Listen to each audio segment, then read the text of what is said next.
Hey there, tonight we're exploring how Christmas meandered along the Silk Road, where the truth is it wasn't just about festivities. It was a cultural exchange that blended traditions you may have never imagined. If these stories help you unwind, I'd love a quick like or subscribe, but only if they're genuinely working for you. I'm curious where in the world you're listening from, so drop your location and local time in the comments. It's amazing seeing our little community span the globe through these historical tales. Now settle in, maybe turn on some white noise or grab your favorite blanket, and let's drift into tonight's story together. In the grand tapestry of human history, few things are as universally misunderstood as Christmas. The modern holiday is a Frankenstein's monster of traditions, stitched together with the unfailing thread of commerce. But let's rewind the clock, way back to when Christmas was a fledgling festival with big dreams and even bigger competition. We're talking about the days when the Roman Empire was still the heavyweight champ of the ancient world, and Christianity was the new kid in town trying to make a name for itself. Around 336 AD, Christmas made its debut on the Roman calendar, sliding into the December 25th slot. This wasn't a random date. Nope. It was a strategic move to overshadow the pagan festival of Saturnalia. Think of it as the ancient version of a blockbuster movie trying to outshine an indie darling at the box office. Saturnalia was a raucous, week-long festival full of feasting, merriment, and gift-giving, basically a frat party in togas. The Christians saw this as the perfect opportunity to sneak in a holy day celebrating the birth of Jesus Christ. Talk about a divine photobomb. Now, here's where things get interesting. As Christianity spread like wildfire across the Roman Empire, so too did Christmas. But unlike a tourist who refuses to adapt to local customs, Christmas was a chameleon. It blended Roman traditions with local flavors as it traveled along the Silk Road, the ancient network of trade routes that connected the East and West. This was no leisurely stroll through the countryside. The Silk Road was a 4,000-mile gauntlet of mountains, deserts, and bandits, a treacherous path, but a lucrative one for those daring enough to traverse it. Merchants and missionaries were the real MVPs of Christmas' early journey. These were the folks who carried not just silk and spices, but ideas and beliefs. Imagine a caravan of camels loaded with rolls of silk, sacks of pepper, and a side of religious fervor. The merchants traded goods, while the missionaries traded stories of a savior born in a manger. It was a heady mix of commerce and culture, like a bizarre fusion of Wall Street and Woodstock. This cultural mashup was not without its challenges. The Silk Road was a melting pot of civilizations, each with its own gods, traditions, and let's be honest, stubbornness. Convincing the locals to swap their winter solstice celebrations for a foreign holiday was no small feat. Yet, the promise of a holiday that combined the best of both worlds was too tempting to resist. It was like offering someone a cake and telling them they could have their pie and eat it too. By the time Christmas reached the bustling markets of Constantinople, it had picked up a few tricks. The Anatolians, for instance, were big fans of their own version of Saturnalia, and the missionaries had to get creative.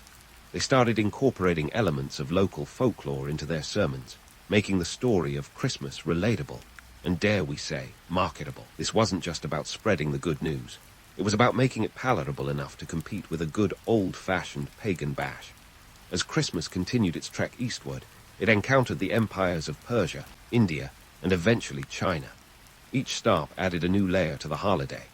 The Persians, with their rich history and love of storytelling, were introduced to the nativity story. In India, Christmas mingled with the vibrant festivals of Diwali and Holi, adding a splash of color and light to its narrative. And in China, the concept of a winter celebration was woven into the fabric of existing customs, creating a tapestry as intricate as any silk. This journey was not just about religious conversion, it was about cultural exchange. The Silk Road was a two-way street after all. While Christmas was making its rounds, the East was sending back its own gifts to the West, technologies, philosophies, and yes, even more spices. It was a global exchange program long before the concept was fashionable. Yet, beneath this tapestry of shared traditions lay the economic engine that powered it all. The merchants on the Silk Road were in it for the profit, not the piety. The spread of Christmas was as much about boosting business as it was about saving souls. The holiday's association with gift-giving wasn't just a nod to the Magi. It was a boon for traders who saw an opportunity to cash in on the festive spirit. If Christmas could drive sales, then hallelujah, it was worth the investment. This blend of sacred and secular, of faith and finance, is what set the stage for Christmas as we know it today. The holiday's flexibility allowed it to adapt and thrive in diverse cultures, ensuring its survival through the centuries. It was a masterclass in cultural diplomacy, a testament to the power of tradition to transcend borders and beliefs. And while the romantic notion of Christmas as a purely spiritual celebration is appealing, the reality is far more complex and, frankly, more interesting. It's a holiday born of necessity and nurtured by ingenuity, a testament to the human capacity for adaptation and innovation. So, the next time you deck the halls or hang your stockings, remember that you're part of a tradition that's as much about commerce as it is about celebration, a legacy of the Silk Road's greatest hits. In the end, Christmas on the Silk Road was more than just a holiday. It was a cultural phenomenon, a festive Frankenstein that thrived on its ability to absorb and adapt. It was a testament to the power of human connection, even in the face of the vast distances and daunting challenges of the ancient world. And perhaps, just perhaps, it reminds us that sometimes the best traditions are the ones that bring people together, regardless of where they come from or what they believe. But let's not get too carried away with the warm fuzzes of holiday togetherness just yet. It's time to dig into the real grit of the Silk Road, the economic lifeblood of Christmas's early expansion. Forget the image of a single, bustling highway of commerce. The Silk Road was more like a labyrinthine web of routes, each with its own quirks and pitfalls. And while we're on the subject of pitfalls, let's talk frankincense and myrrh, the OG Christmas gifts that weren't wrapped in shiny paper, but certainly came with a hefty price tag. These aromatic resins were the ancient world's version of high-end luxury goods. They were the Chanel No. 5 of their day, minus the fancy bottle. In fact, during the Middle Ages, myrrh and frankincense were worth their weight in gold. Literally, the demand for these goods was driven by their dual purposes, religious rituals and medicinal uses. They were the go-to ingredients for everything from anointing kings to warding off the bubonic plague, making them essential in both church and apothecary. Now, getting these precious resins from the Arabian Peninsula, where they were harvested, to the markets of Europe and beyond was no small feat. Picture this, a caravan of camels, the ships of the desert, plodding across the sands, like a slow-motion conveyor belt. Each camel could carry about 375 pounds of goods, and a single caravan often comprised hundreds of these hardy beasts. But before you romanticize this as some kind of exotic adventure, remember that each step was a slog through hostile terrain, with the constant threat of bandits lurking in every dune. Caravan leaders had to be part logistics manager, part diplomat, and part survivalist. And speaking of logistics, let's bust another myth. The Silk Road was not an express lane for goods. The journey from the Arabian Peninsula to, say, Constantinople could take months, involving a relay of traders, each passing the goods along like a very expensive game of hot potato.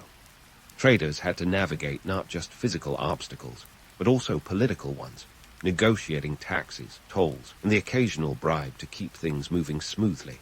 This was the original supply chain, and it was as complex as any modern global network. The economics of this trade were equally intricate. A pound of frankincense might fetch a few denarii in its homeland, but by the time it reached the markets of Europe, the price could have skyrocketed to 10 or even 20 times that amount. Why? Because with each handoff along the Silk Road, merchants added their own markups to cover costs and ensure profit. It was capitalism at its most basic. Buy low, sell high, and hope your goods make it through the journey unscathed. Now, you might be thinking, surely the merchants were the ones raking in the big bucks, right? Not exactly. While some traders did amass considerable fortunes, the majority were like modern-day small business owners, scraping by on thin margins and hoping that their next shipment wouldn't be the one that went up in smoke, literally. Fires, thefts, and shipwrecks were all occupational hazards, and a single disaster could wipe out an entire season's profits. But let's not forget the buyers in this saga of supply and demand. The consumers of the Middle Ages were as status-conscious as any modern Instagram influencer. Owning a stash of frankincense or myrrh was a sign of wealth and sophistication, a way to flaunt your connections to the exotic and the divine. It was the medieval equivalent of owning a Tesla, part luxury item, part statement piece. And like any good status symbol, it kept the cash registers ringing for merchants across the Silk Road. Of course, the rosy image of a thriving, bustling trade network belies the harsh realities faced by those who dared to travel it. The Silk Road was a minefield of geopolitical tensions, with empires rising and falling like dominoes. Traders had to stay informed about the latest dynastic changes or risk finding themselves on the wrong side of the border. And while the promise of profit was a powerful motivator, the journey itself was a test of endurance, a marathon of negotiation and navigation. Yet, despite these challenges, the Silk Road thrived.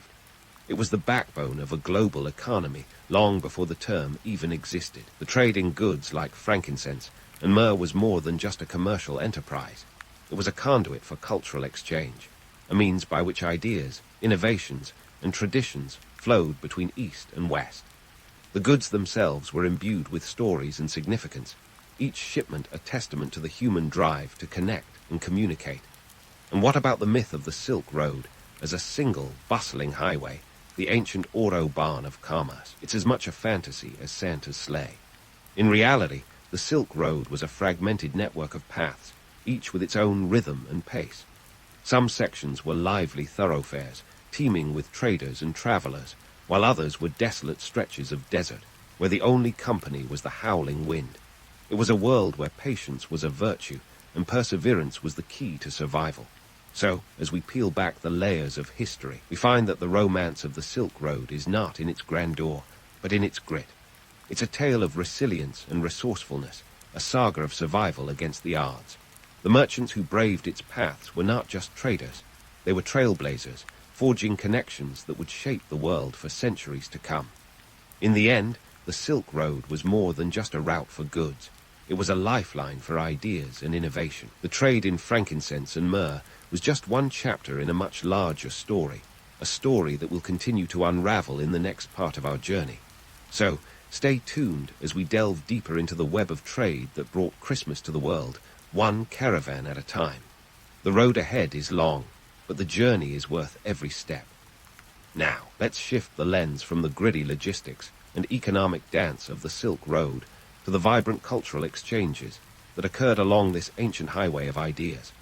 We're diving into how Christmas traditions morphed and mingled with the local customs of the civilizations they encountered. Strap in, because this isn't just about exchanging fruitcake recipes.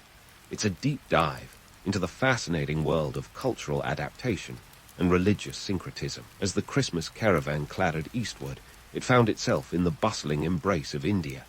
Here, the festival encountered a kaleidoscope of cultures and traditions, each more colorful than the last. India was no stranger to grand celebrations. It had a calendar packed with festivals like Diwali, a festival of lights that could give any Christmas light display a run for its money. Imagine a city where every house is decked with earthen lamps, a sight so mesmerizing it could make even the North Pole seem a tad underdressed. The missionaries who brought Christmas to India knew they had their work cut out for them. How do you sell a winter holiday in a land where seasons are marked by monsoons rather than snowfalls? The answer lay in relabeling and repackaging. Christmas in India took on local flavors, quite literally. The traditional Christmas cake, for instance, found itself spiced up with cardamom and cloves. Think of it as a fruitcake with a barleywood twist. In many parts of India, the exchange of gifts during Christmas also mirrored the practices of local festivals, such as the giving of sweets during Diwali. This wasn't just about spreading cheer, it was strategic cultural diplomacy. By aligning Christmas with existing traditions, the holiday became less of an outsider and more of a familiar friend. It's a classic case of, if you can't beat them, join them, with a splash of eggnog for good measure.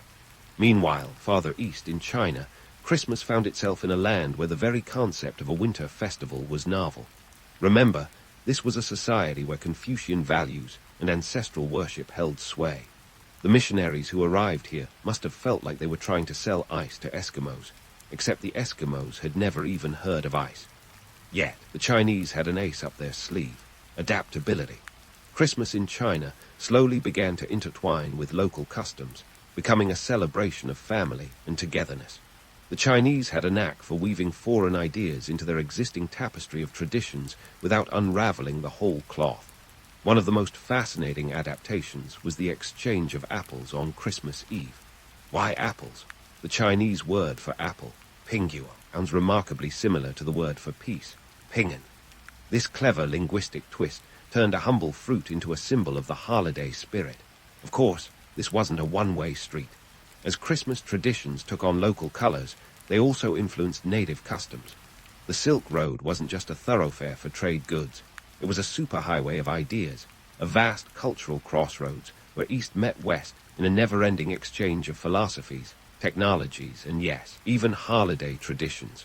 This was cultural borrowing at its finest, akin to a global potluck where everyone brought their best dish to the table. But let's not get too misty-eyed about this cultural melting pot. The term religious syncretism might sound like a fancy way of saying, let's all get along. But in reality, it was more like a high-stakes game of theological tug-of-war. Missionaries had to walk a tightrope between accommodating local beliefs and maintaining the core tenets of Christianity. It was a delicate dance, like trying to teach a bear to waltz without losing a limb. In many ways, this syncretism was a testament to human ingenuity and adaptability. Take, for instance, the Persian Empire, where Zoroastrianism held sway.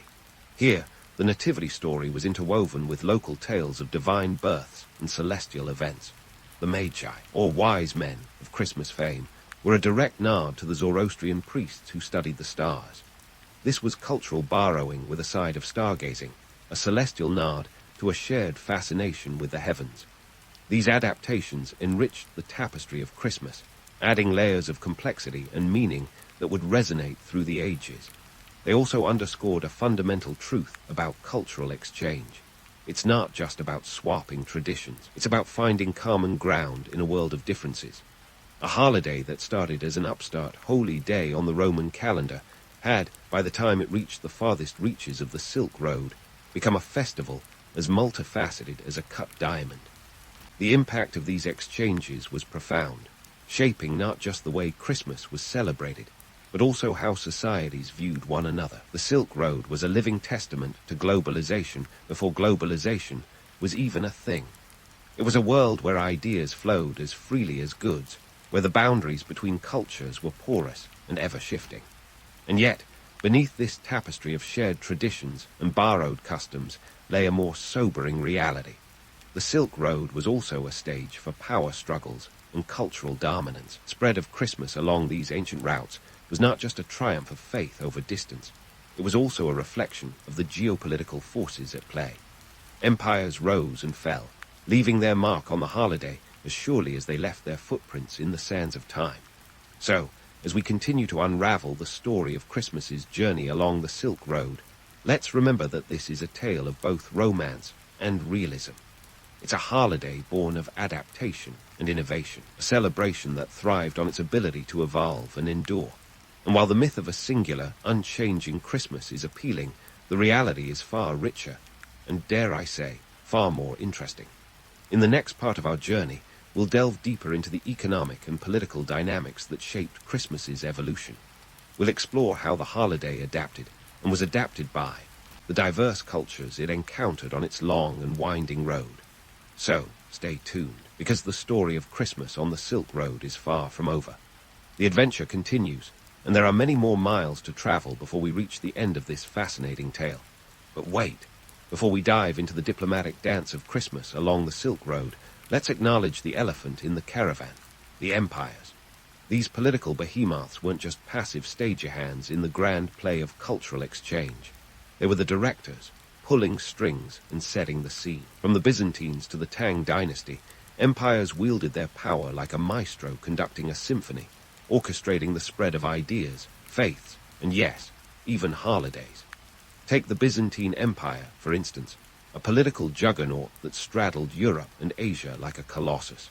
By the time Christmas started making a name for itself, the Byzantine emperors were all about consolidating power and spreading Christianity. They didn't just roll out the red carpet for Christmas. They practically laid down a golden highway. Emperor Justinian I ruling from 527 to 565 AD, was a key player in this holiday expansion pack.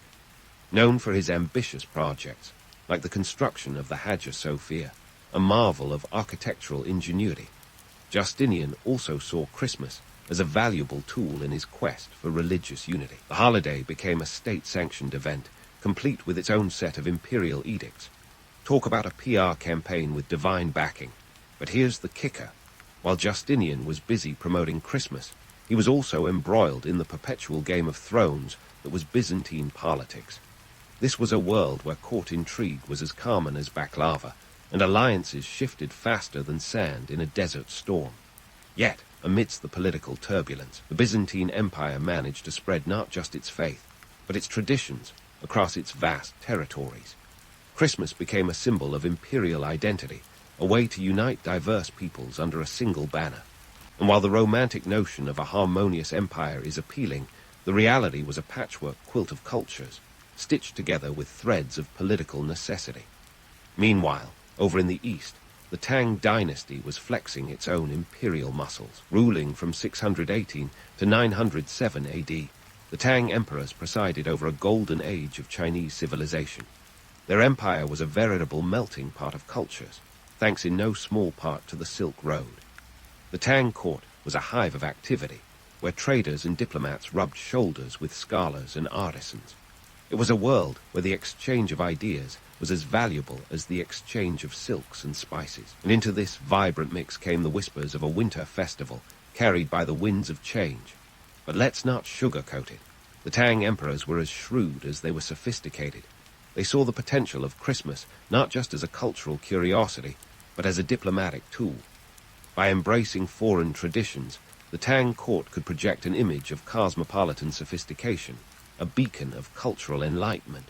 Yet, this embrace was far from unconditional. The Tang rulers were adept at cherry-picking elements that complemented their own traditions, weaving them into the rich tapestry of Chinese culture.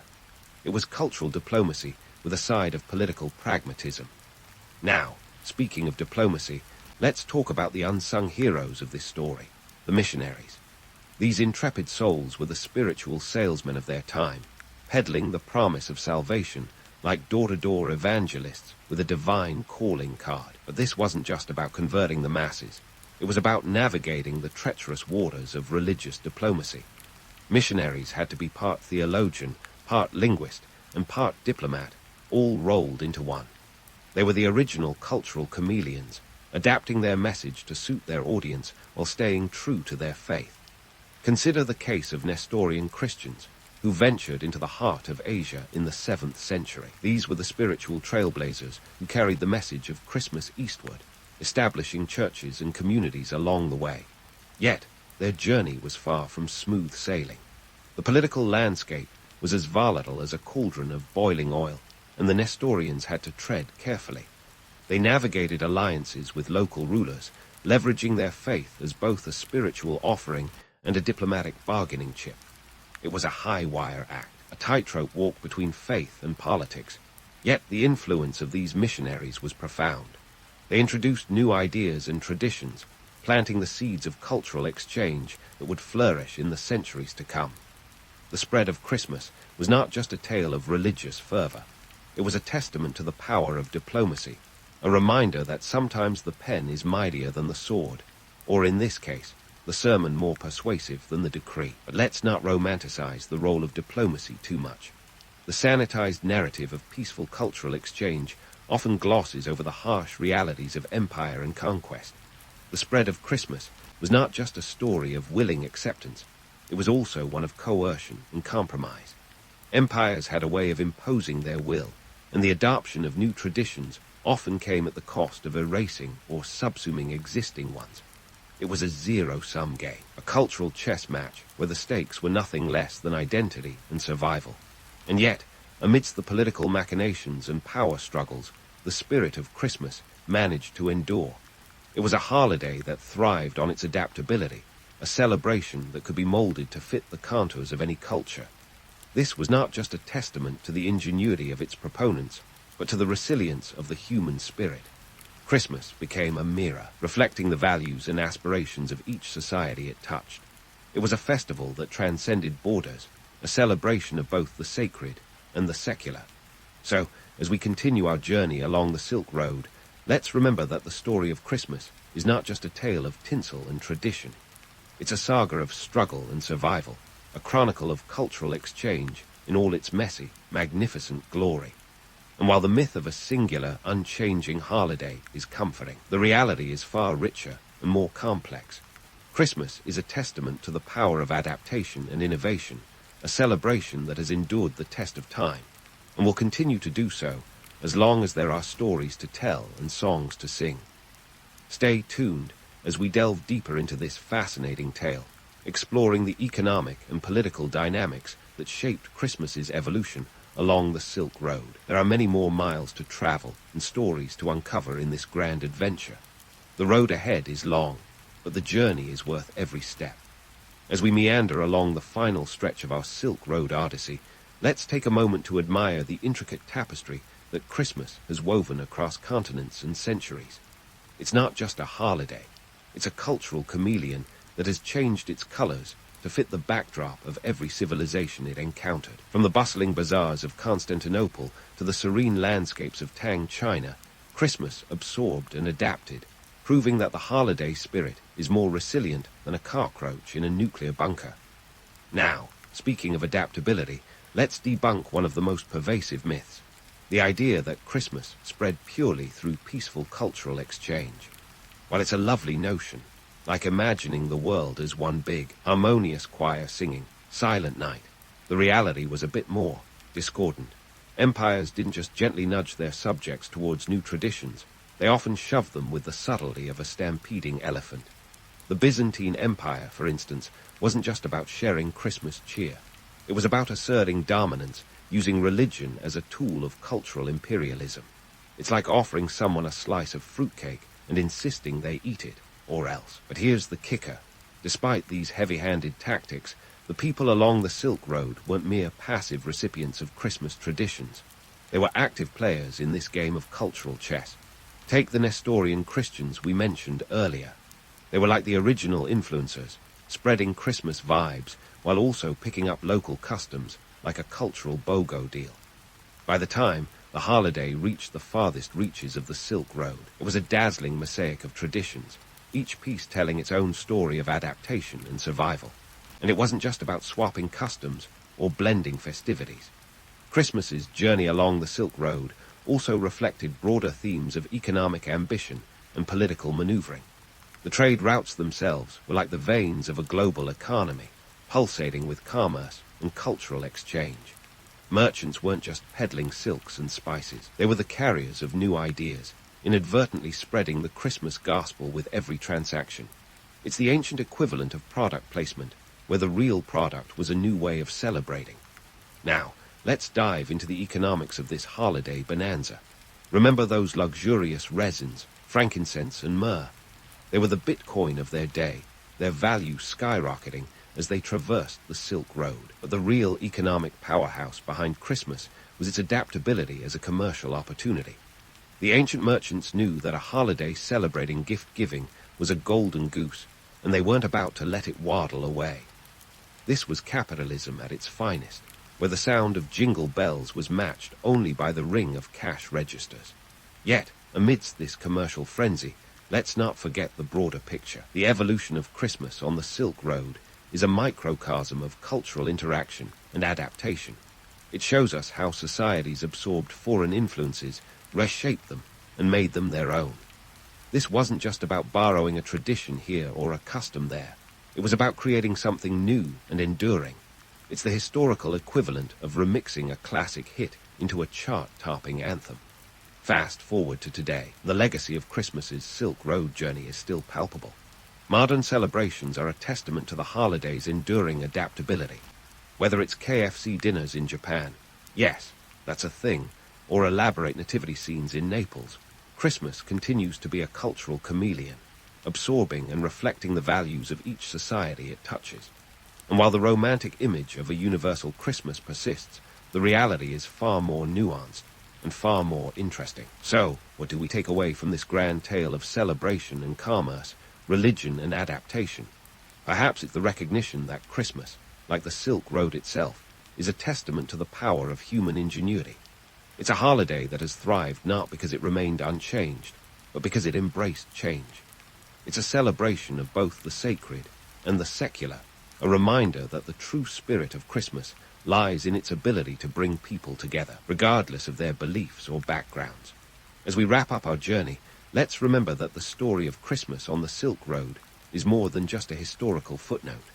It's a living legacy, a reminder of the complex web of cultural interactions that have shaped our world. And while the myth of a singular, unchanging Christmas is appealing, the reality is far richer and far more rewarding. So, as you hang your stockings or light your candles this holiday season, take a moment to appreciate the intricate history that has brought us to this point.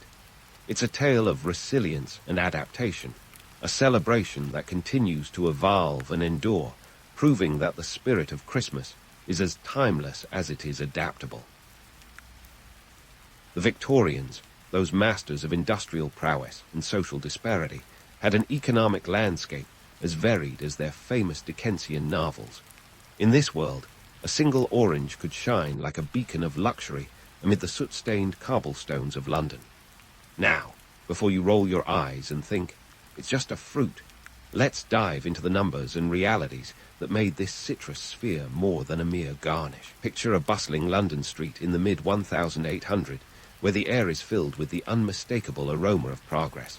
And by progress, I mean coal, smoke, and horse manure. On one side, you have the grand homes of the newly wealthy industrialists, where Christmas trees are draped with imported delights, and the very concept of too much is considered a charming life choice. On the other, you have the cramped, damp tenements of the working poor, where an orange could be the pinnacle of festive indulgence. Let's unpack this wealth gap with some jaw-dropping statistics. In the 1840, a skilled worker in London could earn around 30 shillings per week.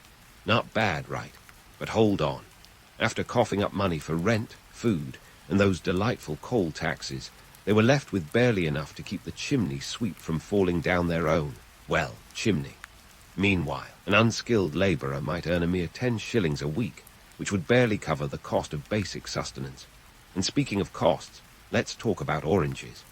In the 19th century, an orange wasn't just a fruit, it was a citrus statement of prosperity.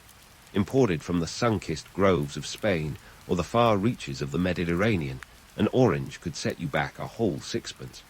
That was enough to make even the most frugal housewife clutch her purse strings tighter. To put this in perspective, sixpence was nearly half a day's wages for those earning the least. Imagine spending half your daily income on a single piece of produce. For context, today that would be like dropping $20 on a single apple. Talk about sticker shock. Now, why was Christmas such a big deal in this era? The Victorians didn't just celebrate Christmas, they practically invented the modern concept of it. Sure, the holiday existed long before Queen Victoria and her German Prince Albert started decking the halls with boughs of holly. But it was during this time that Christmas became a cultural juggernaut. The Victorians gave us the Christmas card, the cracker, and yes, the big guy in red himself, Santa Claus, who was still evolving from his initial role as a rather stern-looking saint into the jolly old elf we know today. The holiday's significance was magnified by the social conditions of the time. For many, Christmas was a brief escape from the relentless grind of industrial life. It was a time when even the poorest families hoped to indulge in small luxuries, like a special meal, or if they were really lucky, a sweet, juicy orange. This wasn't just about the fruit's taste, though let's be honest, after months of boiled potatoes, your taste buds would throw a parade for anything remotely flavorful. It was about the symbolism of hope, generosity, and a brief taste of the exotic. Now, let's throw some more historical context into the mix. The Victorian era was a time of rapid change and stark contrasts. The Industrial Revolution was in full swing, bringing with it both unprecedented wealth and unimaginable poverty. The cityscapes were marked by innovation and industry, yet they were also the backdrop for Dickens' tales of woe. While some families were planning their next grand ball, others were huddled together for warmth, wondering if they'd see another Christmas. This brings us back to our singular, humble orange, both the object of desire and a symbol of the times. For many poor children, receiving an orange at Christmas was not just about enjoying a rare treat. It was about experiencing a sense of inclusion in the season's festivities. It was a small, bright moment in a world that often felt overwhelmingly dim. And isn't that the essence of Christmas, after all? So, as we delve deeper into this topic, remember that the Victorian Christmas was a testament to the era's contrasts, where lavish celebrations coexisted with stark realities, where a simple fruit could mean the world to a child. It's a tale of societal norms, economic struggles, and the enduring human spirit, wrapped up in a sweet, citrusy package. And as we continue to explore, you'll see how these elements wove together to create the complex tapestry of a Victorian Christmas. So, diving deeper into the Victorian Christmas scene, let's talk about the joys and juxtaposition of this holiday season. Here's a society where the gap between the haves and the have-nots could be measured in Christmas pudding layers. While the well-heeled of Victorian society were busy perfecting their figgy pudding recipes, the rest were just happy to have any pudding at all. Or, let's be honest, any food that didn't remind them of the grim realities of urban poverty. The elite's Christmas was a lavish affair, a no-holds-barred display of wealth and taste, or sometimes just wealth, taste optional. The parade of indulgence included heaping platters of roasted meats, imported wines, and elaborate desserts that might as well have had price tags hanging off them. These celebrations were not just family gatherings, they were social statements, an opportunity to flaunt one's success in the grimy face of industrial London. And let's not forget the Christmas trees, which were more than just a spot for presents. They were the Victorian equivalent of a Maserati, parked in your driveway, ostentatious, imported, and a dazzling testament to having made it in the world. In stark contrast, for those on the other side of the economic tracks, Christmas was a simpler, often bittersweet affair. Many families scraped together whatever they could to make the day special, even if it was just a bit of extra coal to keep the fire going a little longer. For them, a proper Christmas dinner might mean a rare piece of meat or a small loaf of bread shared among many. And if they were lucky, there might be a small treat like gingerbread, or, if fortune smiled upon them, an orange. Now, let's debunk a myth or two. The notion that Christmas was always this grand, commercialized juggernaut isn't quite accurate. In fact, it was during the Victorian era that the commercialization of Christmas really took off. This was the age of entrepreneurship and marketing savvy. Enter the Christmas card, a small but revolutionary idea that helped turn the holiday into the family-centered, gift-giving extravaganza we know today. The first commercial Christmas card was commissioned by Sir Henry Cole in 1843. Yes, the same year Charles Dickens published A Christmas Carol, coincidentally enough. Designed by John Calcott Horsley, the card was a quaint illustration of a family raising a toast, with a message that read, "A Merry Christmas and a Happy New Year to you." It was simple, yet it had all the makings of a viral sensation, 19th century style. The price, a shilling each, which might not sound like much, but when you consider that it equated to a skilled worker's hourly wage, it was no small investment. Despite this, the idea caught on like wildfire, with over 1,000 cards sold in its first year. The Christmas card was more than just a novelty. It was a tangible expression of holiday cheer, a way for families to connect over distances in an age when travel was both expensive and time-consuming. It was a physical manifestation of thoughtfulness at a time when a simple thinking of you could mean the world. And of course, it was also a brilliant piece of marketing, tapping into the Victorian penchant for sentimentality and connection, the perfect storm for creating a new tradition. This was the beginning of Christmas as a commercial enterprise, setting the stage for an entire industry to spring up around the holiday. From cards to crackers, which were invented by Tom Smith in the 1840, the Victorians were nothing if not resourceful when it came to monetizing merriment. Smith's crackers, for instance, were initially sweet-filled bonbons wrapped in twisted paper. But when he realized the potential for more excitement, he added a strip of chemically impregnated paper that created a popping sound when pulled apart. Voila, the modern Christmas cracker was born. It was a hit, and by the end of the century, they were a staple of the British Christmas table. And let's not overlook the transformation of Christmas into a family-centered holiday. Prior to the Victorian era, Christmas was more of a communal celebration, often marked by raucous public festivities and a good deal of wassailing, a fancy word for what we'd now call a pub crawl with singing. The Victorians, however, shifted the focus inward, emphasizing the home and family as the heart of the holiday. This was partly a response to the social upheavals of the time. In an era of rapid industrialization and urbanization, the family became a refuge, a stable unit in a world of change. Queen Victoria and Prince Albert themselves were key figures in popularizing this domestic ideal. The royal family's own Christmas traditions were widely reported in the press, with illustrations of their Christmas tree at Windsor Castle sparking a national trend. Albert, with his German roots, brought the custom of decorating trees to Britain, and soon enough, it was as if every Victorian home had to have one, complete with candles, sweets, and the occasional bauble. This focus on family, combined with the rise of consumer culture, laid the groundwork for the modern Christmas we recognize today. You could say the Victorians were the original influencers, shaping not just how Christmas was celebrated, but how it was perceived. A time for family, for giving, and yes, for spending. And while we're on the topic of family, let's not forget the less glamorous aspects. Many poor families saw Christmas as a mixed blessing. It was a time to be together, sure, but it also meant extra mouths to feed and expectations to manage. The societal pressure to participate in the holidays' rituals was immense, and for those scraping by, it could feel like a cruel reminder of what they lacked. Yet, despite these hardships, or perhaps because of them, the holiday retained its magic, its ability to bring a spark of joy in the darkest months of the year. In essence, the Victorian Christmas was a microcosm of the era itself, filled with contradictions, marked by innovation, and driven by a desire for both progress and tradition. It was a time when the boundaries between rich and poor were stark, yet the spirit of the season managed to transcend these divisions, if only for a day. So, as we continue this journey through the annals of history, remember that the story of Christmas is as much about the people who celebrated it as it is about the customs themselves. It's a tale of reinvention and resilience, of finding light in the darkness, and of a single orange that could light up a child's world. Stay tuned, because there's more to unravel in the story of how the Victorians gave us the Christmas we know and love today.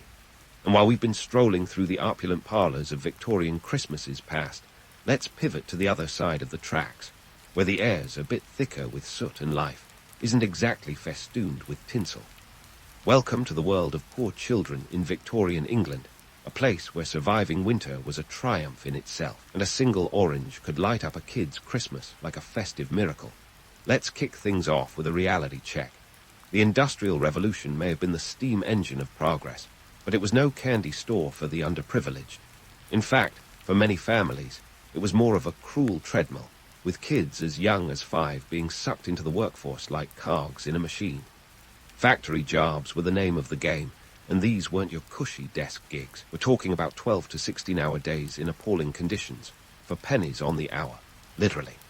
The Factory Act of 1833 attempted to put a lid on this by limiting children's work hours to a mere 48 per week. But let's be honest, when you're barely tall enough to see over the machinery, any hour is too many. The census of 1851 revealed that over half of England's population lived in urban areas, which sounds like a victory for city planning until you realize these cities were about as sanitary as a Victorian sewer. And speaking of sewers, the Great Stink of 1858 wasn't just a catchy moniker.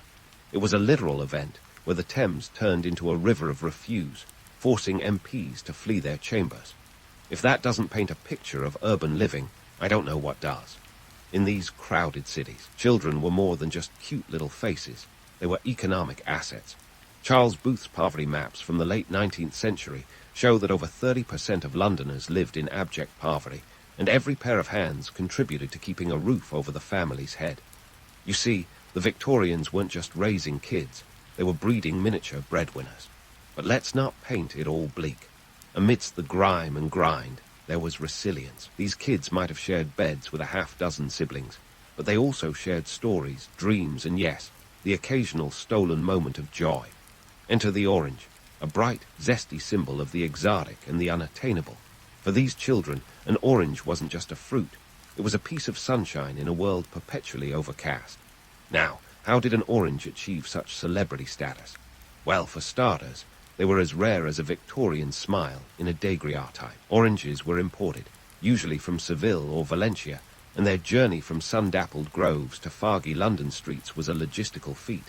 They travelled by ship, braving tempestuous seas and the occasional pirate, yes, real-life pirates, before being sold in bustling markets, or, if you were fancy, delivered to your doorstep by a fruiterer. The economics of oranges was a bitter pill to swallow for the poor, literally. At around sixpence apiece, an orange would set a family back a day's worth of bread. For context, that's like splurging $1.50 on a single piece of fruit today. So yeah, you'd savor every segment like it was the last chocolate in a box. But beyond the price, these citrus globes were a symbol of care. Receiving an orange meant someone had thought of you, had saved and scrimped to offer you a slice of the world beyond your doorstep. In fact, primary sources from the era, like letters and diaries, reveal how cherished these gifts were. Take, for example, the account of a young boy named Barbie, who wrote to his sister about receiving an orange in his Christmas stocking. His words practically burst with excitement as he described its golden hue and sweet, sharp taste. For Barbie and countless others, this was not just a fruit. It was a promise that there was more to life than smog and slums. And here's where we can debunk a common myth. The idea that Victorian children were all Dickensian waifs with soot smudges and suspiciously large eyes. Sure, some were, but many were also tough, resourceful, and surprisingly optimistic. They had to be in a world where childhood often ended before it began. They found joy in small things, a game of marbles, a penny dreadful, or an orange on Christmas morning. Interestingly, the Victorians themselves were aware of the disparity and sought to address it in various ways. Philanthropy became fashionable, with well-to-do ladies and gents doling out coins and coal to the less fortunate. The Ragged Schools movement, initiated by John Pounds in the 1840, aimed to provide free education to London's poorest children. By 1870, the Education Act made school attendance compulsory, a huge step forward, albeit one that was often ignored in favor of more immediate needs like food. But back to Christmas, that annual festival of goodwill and temporary economic amnesia. For many poor families, the day was a chance to forget the daily drudgery and celebrate, even if it was just with a bit of extra broth in the pot or a crust of bread with a pat of butter. And if there was an orange on the table, well, that was the culinary equivalent of finding a pearl in your oysters, a rare, delightful surprise. As we continue our journey through this kaleidoscope of Victorian contrasts, remember that every orange peeled was a small act of rebellion against the grind, a declaration that joy could be found even in the darkest corners of London's alleyways. So, stick around, because the story of how the Victorians shaped Christmas is far from over. Next up, we'll dive deeper into the traditions that have survived the test of time, and the ones that, thankfully, didn't. Keep your eyes peeled. There's more to uncover in this fascinating tale of fruit, festivity, and formidable resilience. While the Victorians were busy inventing Christmas as we know it, they were also crafting a pretty compelling mythos around the whole affair. I mean, sure, it's easy to get swept up in the charm of a Dickensian Christmas, roaring fires, bustling markets, and the kind of snow that never seems to turn into slush. But let's be real. For every mistletoe-covered parlour, there were 10 damp, overcrowded tenements where the only thing roasting was probably someone's last nerve. Now, speaking of Dickens, we can't talk about Victorian Christmas without diving into A Christmas Carol. This novella wasn't just a bestseller. It was the literary equivalent of a viral TikTok, capturing the zeitgeist and sparking conversations across drawing rooms and alehouses alike. Published in 1843, its influence was like a snowball rolling downhill, gaining momentum and reshaping public attitudes along the way.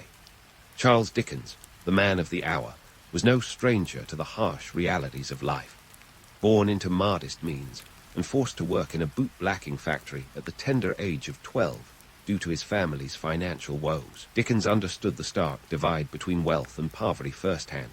His story of Ebenezer Scrooge, a miserly old coot with a heart as cold as a Victorian winter, was a not-so-gentle reminder of the season's true spirit, compassion, generosity, and a good dose of self-reflection.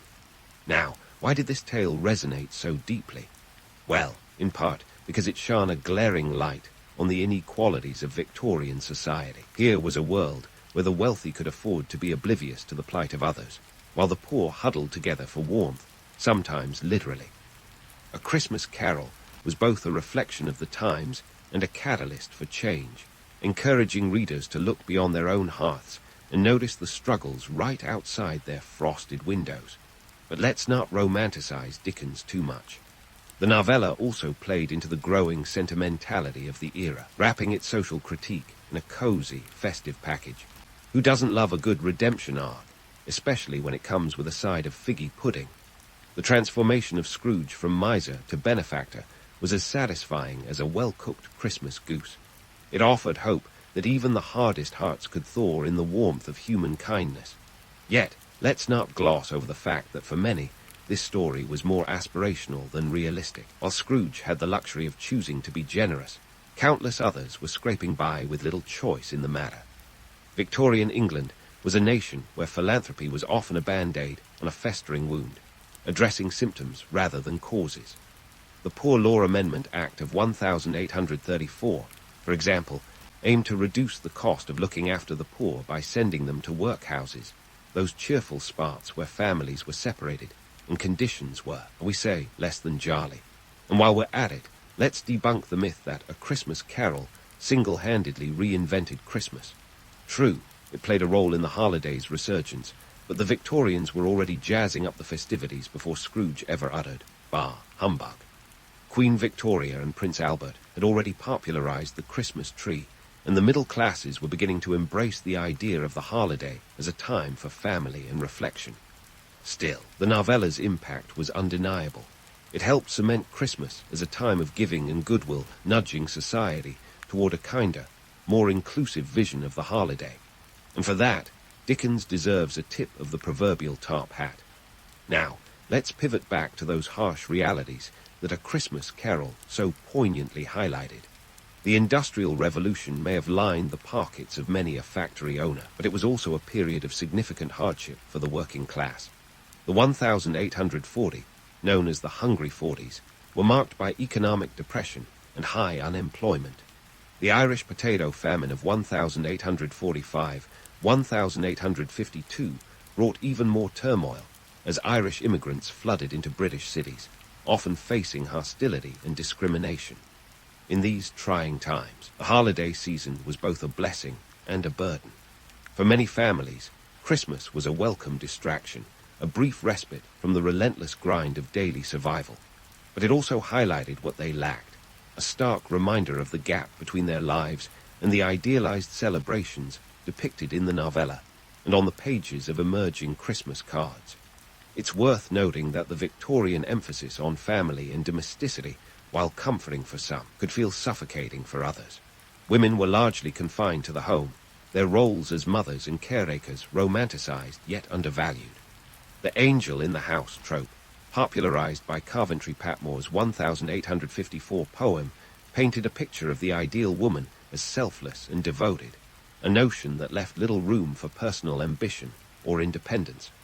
Meanwhile, the traditions that have since become Christmas staples were slowly taking root. Caroling, for example, was revived in the Victorian era, though it was more of a genteel pastime than the boisterous warsailing of previous centuries.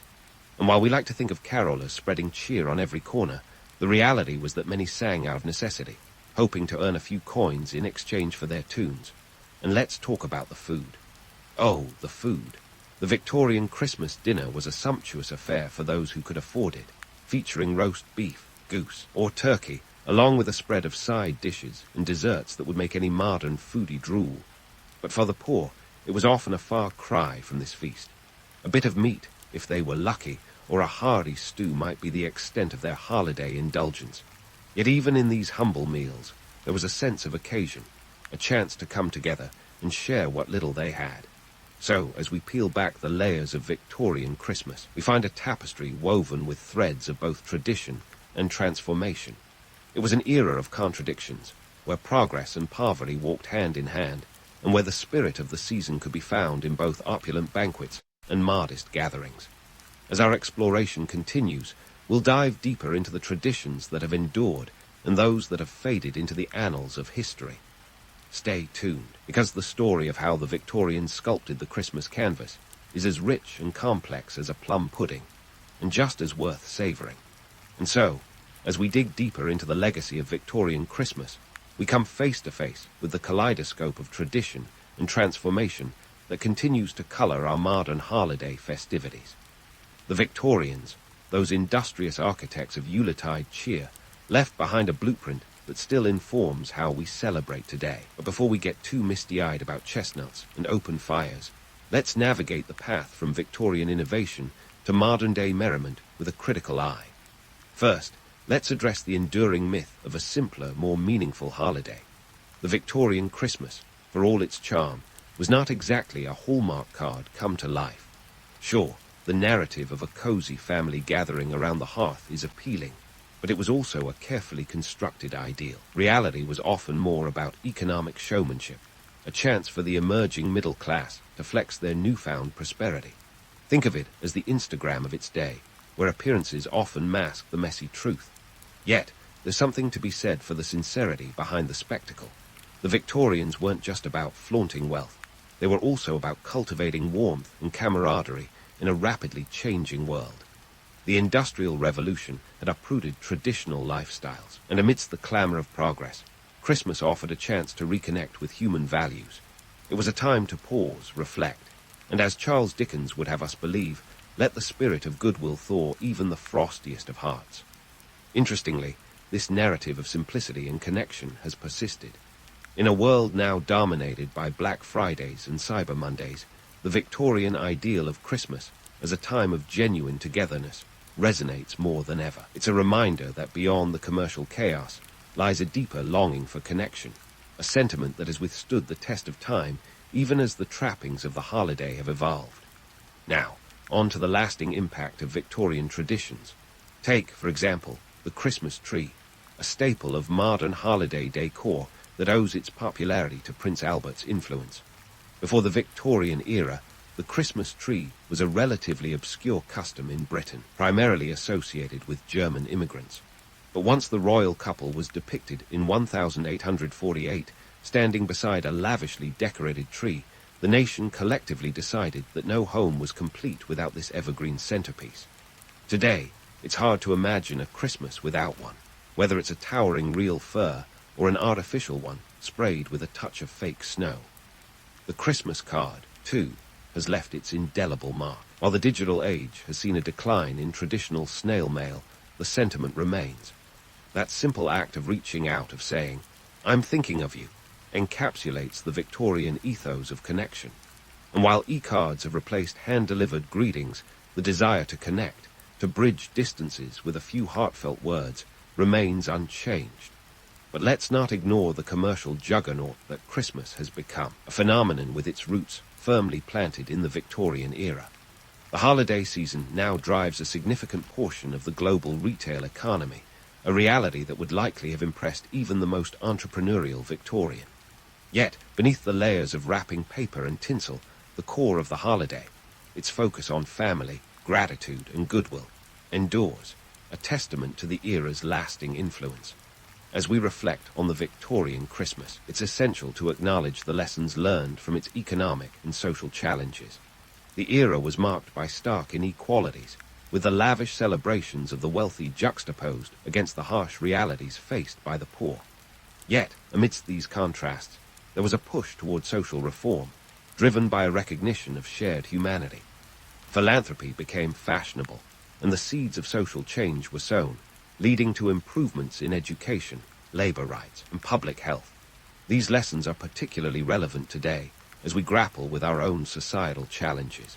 The Victorian era reminds us of the importance of empathy, of looking beyond our own circumstances to address the needs of others.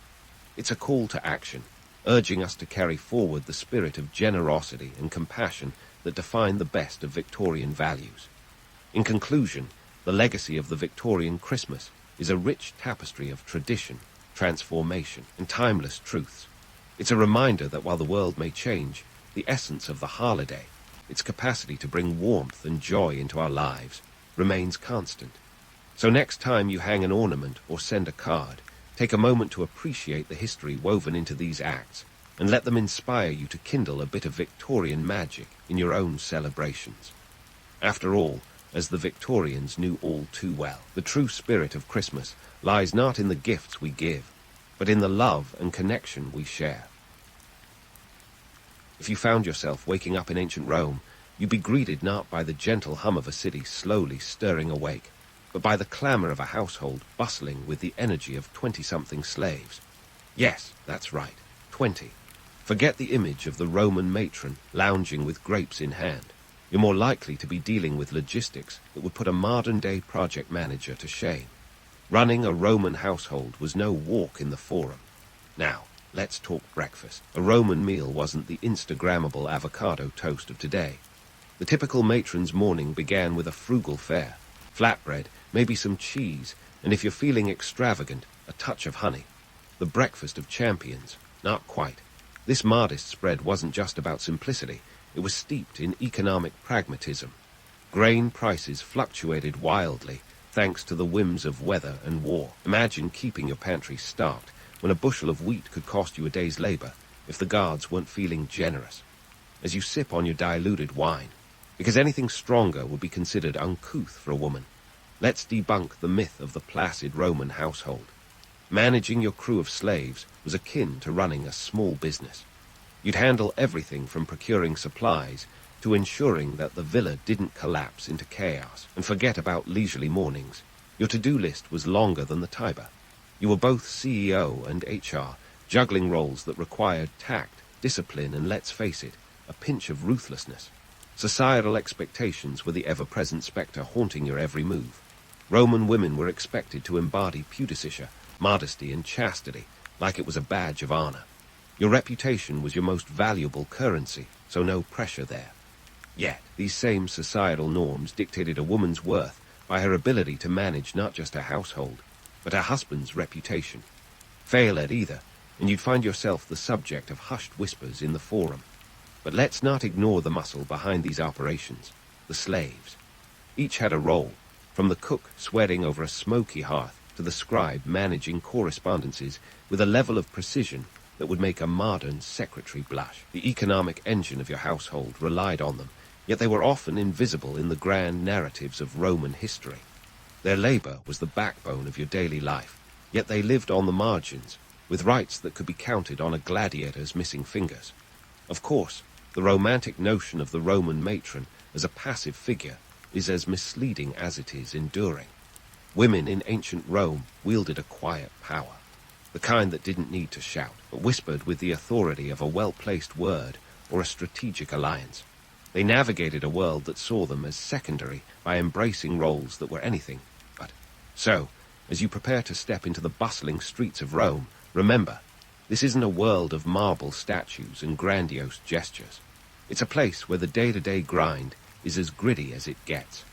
The road to the Forum may be paved with history, but for the women of Rome, it's also lined with the realities of managing a household, an economy, and a reputation, each as precarious as a chariot race at the Circus Maximus. As the morning sun climbs higher, illuminating the cobblestones of Rome with a golden hue that would make any Instagram filter blush, it's time to talk about power. Not the kind that flows from the Senate's marble halls, but the more subtle variety wielded by the women of Rome. Here's the kicker. Despite living in a society that legally regarded them as minors, Roman women were no strangers to the Game of Thrones, the real one, not the HBO fantasy. First, let's get acquainted with Fulvia, a woman who could give Machiavelli a run for his denarii. Born around 83 BC, Fulvia was the wife of 3 powerful men, including Mark Antony. Yes, that Mark Antony. But she wasn't content to be a mere accessory. In fact, she could be found on the front lines, literally. When her husband and his allies were fighting for control of Rome, Fulvia wasn't just managing the household. She was rallying troops and funding rebellions. Imagine your spouse not just handling the family budget, but also financing a small army. Talk about multitasking. Fulvia's influence wasn't just limited to the battlefield, though. She was instrumental in the political maneuverings of her time, using her marriages like a chess master uses pawns, bishops, and knights. Her name evoked both admiration and fear, a testament to her savvy and determination. In a world that tried to sideline her, Fulvia sidestepped right back into the fray. Then there's Livia Drusilla, Augustus' wife, who deserves a standing ovation for her masterclass in political influence. Born in 58 BC, Livia was the epitome of the power behind the throne. She didn't need a crown to rule. Her influence was woven into the very fabric of Augustus' reign. She was the ultimate political partner, advising Augustus with a wisdom that belied the constraints placed upon her by Roman law.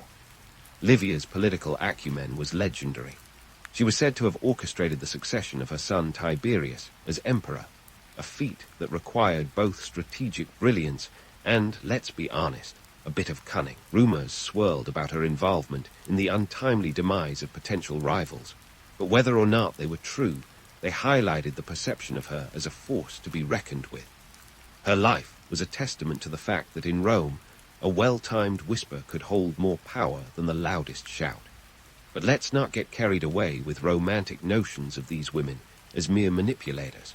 They were navigating a system stacked against them. The legal restrictions were as real as the marble under their feet. Women couldn't vote, hold public office, or serve in the military. Yet, through alliances, marriages, and sometimes sheer force of personality, they carved out spaces of influence in a male-dominated society. Now, why does this matter? Because it's a reminder that power doesn't always wear armor or hold a sword. Sometimes it wears a stola and wields a pen, or in this case, a stylus. These women were often the architects of their destinies, constructing legacies that would last longer than the Roman Empire itself. They remind us that influence isn't about breaking down the doors of power. Sometimes it's about finding the keys. The romanticized narratives of women as silent, passive figures don't hold up to scrutiny. Sure, it's tempting to imagine them as mere background players in the grand Roman saga, but that's like saying the Colosseum is just a pile of rocks. The reality is far more intricate, and frankly, more interesting.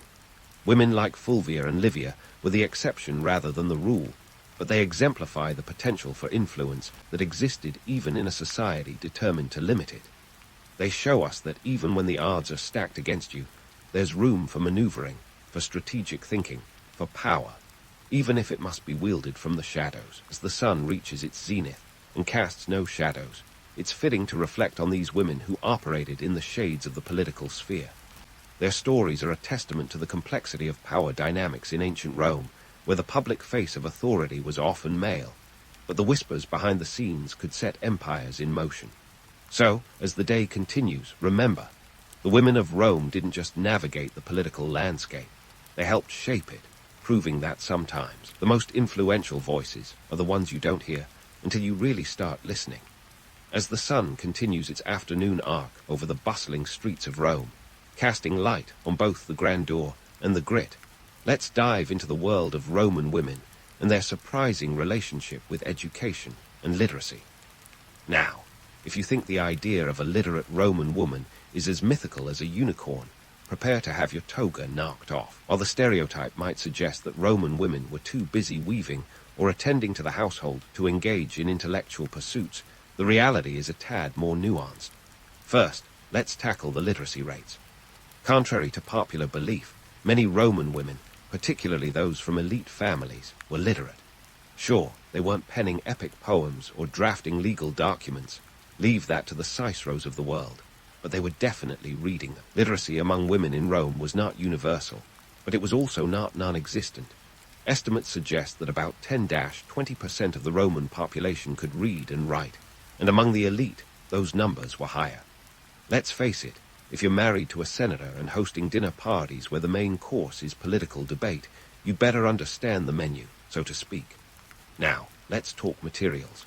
Books were not bound as they are today. Instead, they came in the form of scrolls. Enter papyrus, the ancient world's version of your favorite notebook app, but decidedly less convenient. This stuff wasn't cheap.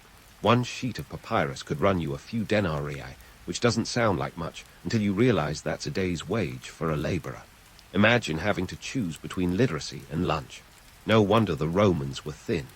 Elite women, however, had access to resources that made education more feasible. They could afford not just the papyrus, but also the tutors to teach them. Education was a luxury, and like all luxuries, it was reserved for those with the means to indulge. But why did education matter for Roman women? Beyond the obvious benefits of keeping up with the intellectual Joneses, literacy was a tool for influence. Women like Cornelia Africana, the mother of the Gracchi brothers, were celebrated for their intellect and eloquence. Cornelia was said to have been so well-read and articulate that she corresponded with philosophers and statesmen, shaping opinions and influencing politics. Her letters were legendary, though ironically, none survive today. It's as if the universe wanted to keep her words as elusive as the perfect gelato recipe. The role of women in preserving culture also cannot be overstated. They were the ones who kept the family's history, quite literally, by curating family archives. Think of them as the original librarians.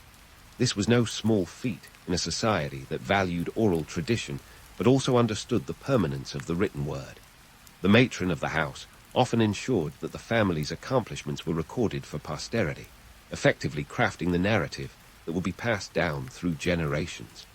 Imagine the power of deciding which stories get told and which are left on the cutting room floor. But let's not get carried away with the idea that every Roman woman was a bookworm.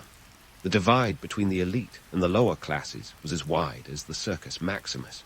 For the average plebeian woman, life was less about leisurely scroll reading and more about navigating the daily grind. Access to education was limited, often informal, and usually came via the male members of the household. If your brother or father was literate, you might pick up a thing or two. Otherwise, you were left out of the loop, a reminder that knowledge was power, but only if you could afford the entry fee. And let's not ignore the economic context. Education for women, when it happened, was often seen as a means to an end, marriage. A well-educated woman was a more attractive prospect because she could manage a household with efficiency and grace, and maybe even keep her husband from looking foolish in front of his peers. Talk about marriage incentives. So, while we debunk the myth of the uneducated Roman woman, let's also acknowledge the harsh reality. Education was a privilege, not a right. It was a tool for power, influence, and legacy, wielded by those who could afford it. For those who couldn't, the stories they might have told, the ideas they might have shared, remain as eternal as the ruins of the Forum, silent but potent reminders of what was and what might have been. As the afternoon sun begins to mellow and the shadows stretch out like the ambitions of those who walk these streets, remember this. The story of education in Rome is not just about who could read and write, but about who could shape history. It's a tale of access and exclusion, of cultural preservation and personal power. And like any good Roman drama, it's filled with intrigue, ambition, and a touch of the absurd. So stay tuned as we continue to unravel the complexities of life in ancient Rome, where every scroll tells a story, and every story is a step into the future. As the sun dips lower, casting the kind of long, dramatic shadows that make even the most mundane Roman alley look like the set of an epic movie, let's shift focus from the cerebral to the commercial. Specifically, let's talk about the myth that Roman women were financially dependent damsels, waiting for their toga-wearing knights to rescue them from economic obscurity. Spoiler alert, that's about as accurate as a toga party's interpretation of Roman history. Sure, women weren't exactly marching into the Senate to demand equal pay, but they weren't sitting idly by either.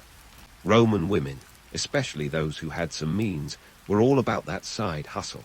Take the market stalls, for instance. While the average Roman forum was a cacophony of shouting merchants and haggling customers, it was also a place where women could be found selling everything from textiles to baked goods. These ladies were the original entrepreneurs, navigating a bustling marketplace long before small business owner was a trendy Instagram bio. In fact, some women ran their own shops, a bit like an ancient Etsy store, minus the Wi-Fi and shipping fees. They'd sell products ranging from handcrafted goods to imported luxury items. And if you think managing a shop sounds too domestic, consider this. It required a keen sense of market trends, customer relations, and inventory management. Move over, Steve Jobs. These women were innovating commerce centuries before the first Apple store. But let's elevate the discussion from market stalls to the grander scale of estate management. The vast Roman estates, or latifundia, if you're feeling fancy, were often run by women, especially when the men were away fighting wars or engaging in political shenanigans. These estates weren't just big houses. They were agricultural powerhouses, akin to managing a small country. Women in charge of these properties had to oversee everything from crop production to slave labor, not to mention balancing the books to ensure the estate remained financially viable. So next time you hear someone refer to a Roman matron as just a housewife, feel free to point out that her house might have been the size of a small city. Now, you might wonder how they managed to own or run these businesses when Roman law wasn't exactly their biggest fan. Enter the legal loopholes. Roman women couldn't legally own property in their own right, but they found ways to work the system like a lawyer with a penchant for fine print. One popular workaround was the tutela mulirum, a sort of legal guardian arrangement that let them manage their own affairs while technically under the oversight of a male guardian. Think of it as having a co-signer on your business, only you're the one calling the shots. This loophole allowed women to engage in contracts, manage estates, and even lend money. Yes, you heard that right. Some Roman women were moneylenders, the ancient equivalent of a bank. Imagine knocking on Cornelia's door, not just to borrow a cup of sugar, but to secure a loan for your new chariot. Talk about a power move. But let's not get too carried away with romanticizing the entrepreneurial spirit of these women. The reality was often harsher than a Roman latrine. Economic independence was largely the preserve of the elite. For the average Roman woman, life was more about survival than success. The lower classes faced economic constraints that made financial independence a distant dream rather than a practical reality. Still, some did manage to carve out niches for themselves in trade and commerce, proving that where there's a will, combined with a clever legal maneuver or two, there's a way. In the broader context, these commercial activities weren't just about personal gain. They were also about legacy. By ensuring financial stability, women could secure their family's social standing and pass on wealth to future generations. It was a long game, one that required foresight and a strategic mind. They were playing chess in a world that expected them to stick to checkers, and they were doing it with the grace of a gladiator dodging lions. So, as we watch the last rays of the sun disappear behind the ancient rooftops, let's dismiss the notion that Roman women were mere economic dependents. They were participants in an economy that, despite its male-dominated structure, still offered cracks through which they could slip and thrive. They were the silent architects of their own financial destinies, proving that even in a world designed to limit their autonomy, they could find ways to shape their futures. As we continue this journey through the labyrinth of Roman history, remember that the stories of these women are not just footnotes in a male-centric narrative. They are essential chapters in the saga of ancient Rome, chapters that remind us that even in the shadows, there was light, ambition, and a relentless pursuit of influence. Stay tuned as we delve deeper into this world, where every whispered negotiation and every coin exchanged tells a story of resilience and defiance. As the twilight of Roman life envelops the bustling streets, where echoes of daytime commerce give way to the hum of evening activities, we find ourselves shifting gears from economics to the ethereal world of gods, goddesses, and spiritual practices. Religion in ancient Rome wasn't just a Sunday affair. No, sir, it was an everyday business that intertwined with politics, society, and surprise. Women's roles. Let's start with the basics. The Romans were polytheistic, worshipping a pantheon that could rival a modern comic book universe in terms of characters. Jupiter, Mars, Venus, you name it, they had a god for it. And while the male deities often hogged the spotlight, the goddesses played a vital role in shaping societal norms and expectations for Roman women. Take Vesta, for instance. She wasn't just the goddess of the hearth, she was the embodiment of home and family. Her priestesses, the Vestal virgins, were tasked with keeping the sacred fire burning, a job as crucial to Rome's fate as any military campaign. Being a Vestal virgin wasn't just a gig, it was a lifelong commitment. These women, chosen between the tender ages of 6 and 10, dedicated a minimum of 30 years to their sacred duties. Talk about job security. In return, they received privileges that Roman women could only dream of, like owning property and making wills. But it wasn't all incense and laurel wreaths. If a Vestal broke her vow of chastity, the punishment was live burial. Yep, you heard that right. A lifetime of devotion could end with a one-way ticket to an early grave. Now, while the idea of being buried alive is about as appealing as debating Cicero on rhetoric, the Vestal's unique status in society was a reminder that religion could elevate women to positions of respect and influence. They were revered, feared, and most importantly, untouchable in a society where women's lives were often dictated by the whims of fathers, husbands, and sons. But the influence of religion on women's roles doesn't stop with the Vestals. Roman women were active participants in public religious festivals, which were as much about community cohesion as they were about divine appeasement. The Bona Dea festival, for instance, was an exclusive, women-only event where men were forbidden even to peek. This celebration, dedicated to a goddess of fertility and healing, provided a rare space where women could gather, away from the prying eyes of societal expectations. Yet, behind these empowering religious roles lay a structure dominated by male priests and patriarchal oversight. Women couldn't become high priests or lead major temples. Their religious activities were often conducted under the gaze of male authorities, a reminder that even divine duties had earthly limits. It was a world where women could wield influence, but only within the confines of the roles society and religion had carved out for them. Enter the cult of Isis, an Egyptian import that took Rome by storm like the ancient version of a viral TikTok trend. Isis was the goddess of magic and motherhood, and her cult offered women a spiritual refuge that was both inclusive and empowering. Unlike traditional Roman religion, the cult of Isis welcomed women as priestesses and allowed them to play a more significant role in rituals. For many Roman women, this was a spiritual awakening, a chance to connect with a divine force that saw them as equals, not subordinates. The appeal of Isis was undeniable. Her followers believed in the promise of an afterlife, a concept that Roman religion was rather vague about. It was like trading in your VHS tapes for a Netflix subscription. Suddenly, the possibilities seemed endless. But the rise of Isis wasn't just a spiritual phenomenon, it was a social one. It highlighted the desire for a deeper, more personal connection to the divine, one that transcended the rigid structures of Roman society. Of course, the Roman authorities weren't thrilled about this foreign influence. The cult of Isis was periodically banned, only to resurface like an indestructible hydra. The repeated crackdowns were a testament to its resilient appeal and the threat it posed to traditional power structures. For women, it was a glimpse of what could be, a world where their voices mattered, not just in whispers behind closed doors, but in the open, spiritual dialogue of the community. As the stars begin to dart the Roman sky, let's wrap up this odyssey through the lives of Roman women with a reflection on legacy. The women of Rome, whether tending the hearth, managing an estate, or honoring the gods, were never just passive players in the grand narrative of history.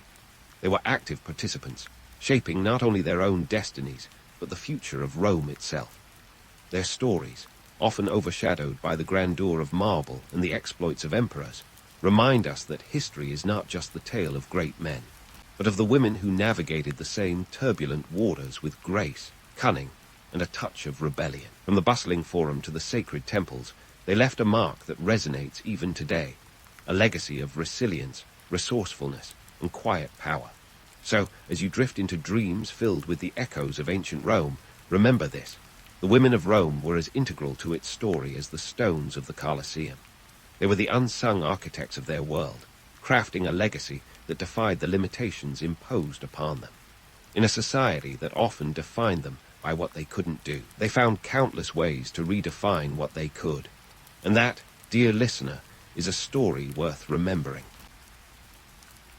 Confucius entered the world in 551 BCE in the Lu state, a place that was about as politically stable as a seesaw in a hurricane. His full name was Kang Q, but you know how people love to add a bit of flair, so he eventually became known as Confucius. Born into a family that was more middle of the road than middle class, Confucius didn't exactly have the luxury of pondering the meaning of life from a gilded chaise. His father, Kang He, was an aging war hero turned local magistrate, but heroics don't always translate into wealth. He died when Confucius was just 3, leaving the family with little more than a sense of honor and a collection of IOUs. Growing up in the shadow of a dead hero father is one way to build character, or at least a complex. The Lu state itself was a microcosm of chaos, part of the broader Zhou dynasty that was busy devolving into a patchwork quilt of warring states. Confucius witnessed firsthand the mess that happens when people in power were more interested in backstabbing than backpatting.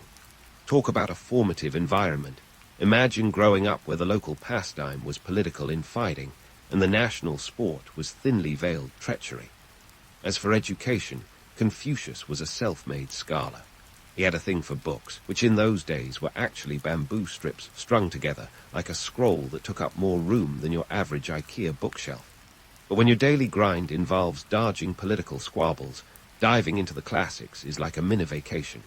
It's like binge-watching a Netflix series, only with more Confucian analects and fewer dragons. Confucius was the kid who asked, why? Not to annoy his parents, but because he genuinely wanted to figure out what made society tick, or more accurately, what made it totter. His early jobs were as humble as his birth. We're talking about gigs like grain measurer and bookkeeper, positions that were slightly less glamorous than being the assistant manager at a medieval 7-Eleven. But hey, numbers don't lie, and neither do books, making them the perfect companions for someone who would later go on to champion honesty and integrity. Still, it wasn't exactly a fast track to fame and fortune. You could say Confucius was like the original gig worker, freelancing his way through the economic turbulence of his youth. Despite, or maybe because of, his humble beginnings, Confucius had a knack for attracting followers. This wasn't due to some social media magic, but rather his ability to teach. And teach he did, though it wasn't without its bumps. Imagine trying to instill ethics in a room full of wannabe warlords, each more interested in how to outmaneuver their rivals than in the finer points of morality. It's like teaching a philosophy class to a room of cats. Everyone's distracted, and no one cares about your well-prepared syllabus. Confucius's teaching style was conversational and interactive, which made him a bit of a rock star in a world where rote memorization was the norm. He wasn't just about doling out wisdom. He was about engaging with his students, challenging them to think critically. This was revolutionary in a time when education could be as rigid as bamboo strips used in those early books. His belief in the transformative power of education was so profound that he often said, "Is it not a joy to have friends come from afar?" A sentiment that hinted at the communal and shared nature of learning. It's easy to romanticize Confucius as a sage nestled in serene contemplation, but the reality was more like a philosophical boot camp. His own learning was never-ending, and he was known for peppering his students with questions, encouraging them to look beyond the surface. This was the man who would later remark, "By 3 methods we may learn wisdom. First, by reflection, which is noblest. Second, by imitation, which is easiest. And third, by experience, which is the bitterest." He wasn't just a teacher. He was a provocateur of thought, an instigator of introspection. Of course, not all was smooth sailing on this sea of knowledge. The economic instability of the time meant that being an itinerant teacher wasn't the most reliable gig. Confucius often found himself bouncing from court to court, offering his services as a consultant of sorts. You could almost call him an ancient doctor. Phil, except instead of TV ratings, he was chasing the elusive dream of meaningful reform. Confucius's early years were marked by this blend of adversity and aspiration. He was a man shaped by his times, yet determined to shape them in return. In a world where power was fleeting and loyalty was conditional, Confucius sought something more enduring, virtue and propriety, those golden ideals that would later become the bedrock of his philosophy. It was a tall order, but Confucius was never one to shy away from a challenge. After all, he was the guy who turned a modest at bringing into a legacy that's lasted over 2 millennia, a feat that, even by today's standards, is nothing short of extraordinary. Confucius's journey from aspiring thinker to bona fide philosopher was akin to an uphill battle on a roller coaster of rejections. The man was determined to land a government job, thinking he could sprinkle a bit of wisdom on the chaotic political salad that was the Zhou dynasty. But alas, the ancient bureaucracy seemed to have a policy of thanks, but no thanks when it came to hiring philosophers. Think of it as the original LinkedIn rejection. "We appreciate your interest, but we've decided to move forward with other candidates." Confucius's resume was impressive, but not exactly what you call a page-turner for the power-hungry officials of the time. Despite his noble endeavors and earnest attempts, Confucius found himself more often than not on the outside looking in. It's almost as if he was trying to sell snow to an emperor with a penchant for warm climates. The political elite were too busy playing their thrones and daggers games to care about a guy touting virtues and propriety. Yet, Confucius was nothing if not persistent. He knocked on the proverbial doors of power, only to find them bolted with indifference. His job hunt spanned multiple states, including Lu, Wai, and Kai, but the political climate was as welcoming as a thunderstorm at a picnic. That's not to say he was a total outcast. Far from it. Confucius was a networking ninja long before LinkedIn put the net in networking.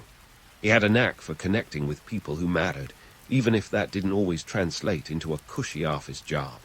If you think about it, he was a bit like those startups that keep the world guessing while amassing a fervent following. His followers, or disciples if you prefer, weren't just fans. They were the original philosophical think tank, committed to the notion that the world could be a better place if only people would stop backstabbing each other long enough to sit down and ask, what if? And so, Confucius became a teacher. Not because he had a sudden epiphany about the joys of grading scrolls, but because it was the best way to spread his ideas and maybe, just maybe, affect some change. His classroom was more of a roving band of learners than a fixed institution. It was less dead poets society and more philosophers on the move. His students were diverse, from noble sons trying to learn leadership to commoners aiming for a leg up in life. This was the OG study group, a gathering of minds before it was trendy to sip espresso and debate the meaning of life in cafes. Teaching was where Confucius truly shined. He wasn't just a purveyor of rote wisdom. He was an instigator of thought, a challenger of minds. His students weren't spoon-fed. They were encouraged to chew on ideas until they tasted the complexities of life. His teachings were rooted in practicality, not some ethereal realm of philosophical gobbledygook. He believed in the value of personal development, in improving oneself to contribute meaningfully to society. The superior man thinks of virtue.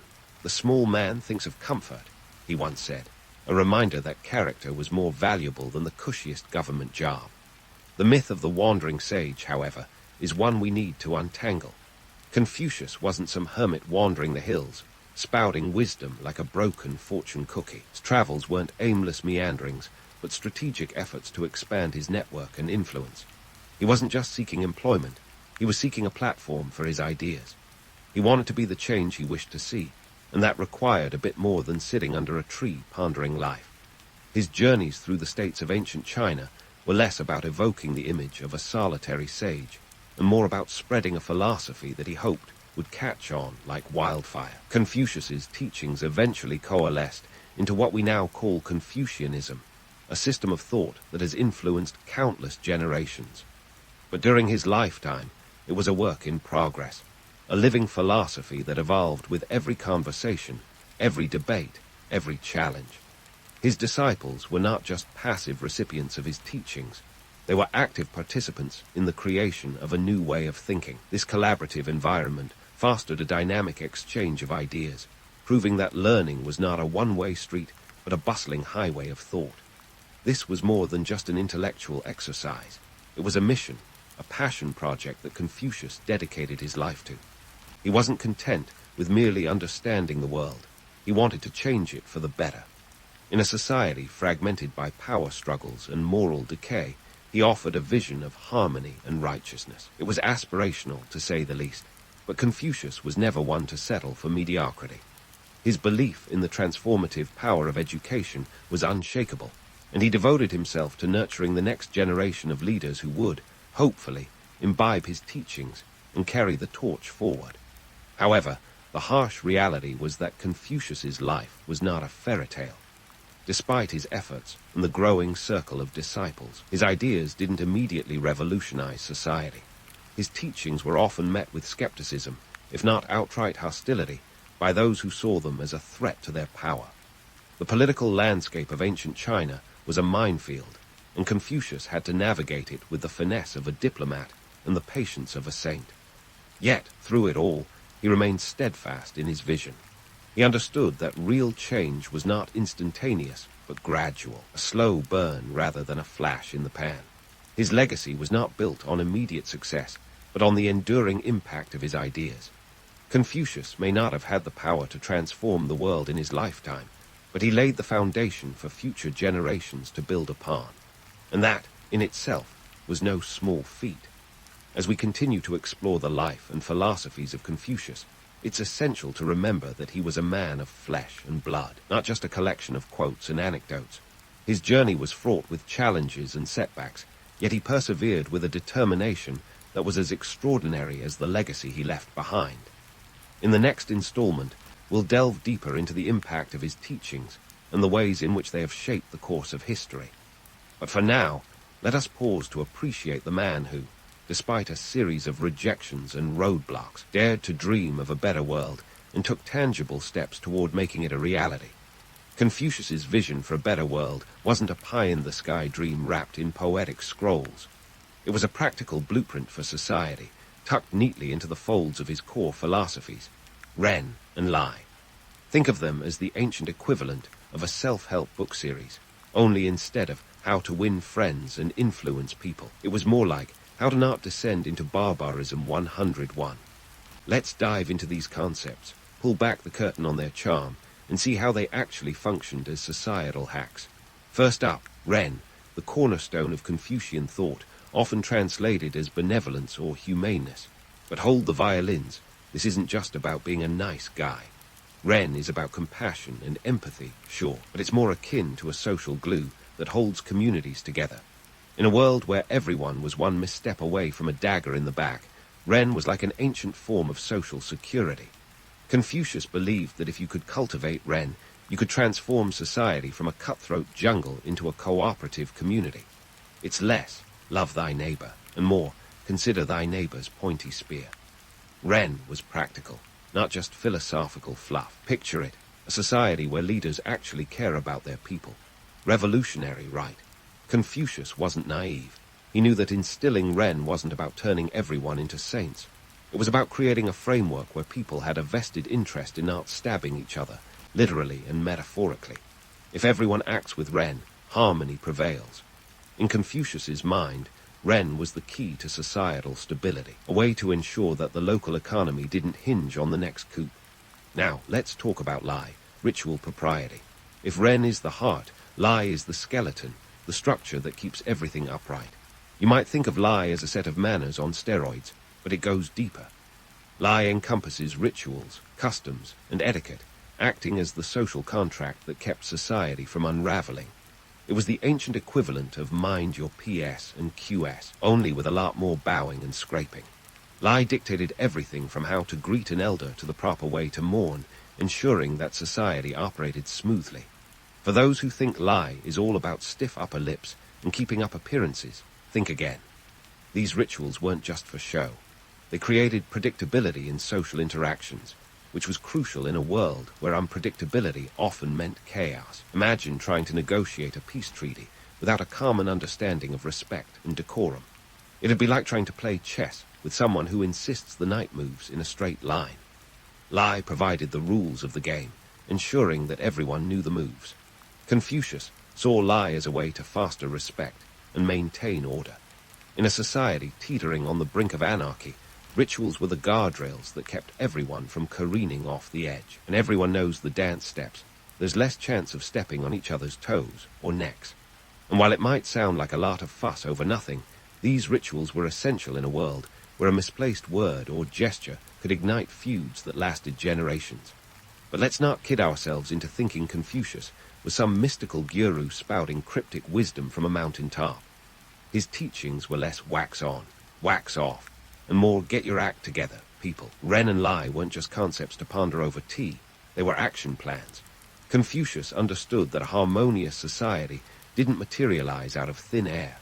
It required effort, discipline, and a bit of strategic thinking. His teachings offered a way to navigate the turbulent political waters, providing a lifeline for those drowning in uncertainty. And talk about political savvy. Confucius's ideas weren't just philosophical musings, they were a political toolkit. Take Ren. A ruler who embodied this trait was likely to win the loyalty of their subjects. It's hard to stage a rebellion when you genuinely like the guy in charge. And Lai. It was the diplomatic language that helped smooth over potential conflicts. In a world where power changed hands faster than a hot potato, these concepts were vital for anyone looking to maintain a grip on authority without resorting to perpetual warfare. Confucius was all about practicality, and his philosophies reflect that. They weren't about achieving enlightenment through meditation or unlocking the secrets of the universe. They were about living well in the here and now. Ren and Lai were tools for survival, designed to reduce the chaos that threatened to engulf society. They were about ensuring that everyday life didn't devolve into a Hobbesian nightmare. So, how did these ideas permeate everyday life? Well, think of it this way. When Confucius talked, people listened. His followers weren't just taking notes for a future quiz. They were applying these principles in real time. Ren and Lai found their way into the political arena, influencing governance and diplomacy. They seeped into family life, dictating interactions and expectations. They even influenced education, shaping the curriculum into a blend of ethical instruction and practical knowledge. Ren and Lai weren't abstract ideas floating in the ether. They were woven into the very fabric of society. You could say Confucius was the original life coach, offering a roadmap for personal development that extended beyond individual gain.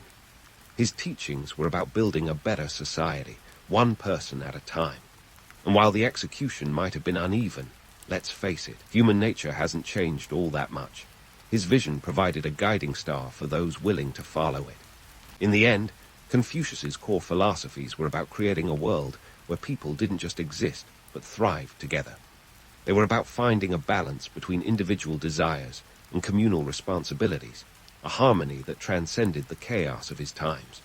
His ideas may have stemmed from the turbulence of ancient China, but their appeal is timeless. Ren and Lai resonate even today, offering a glimpse into a world where virtue and propriety can change the course of history.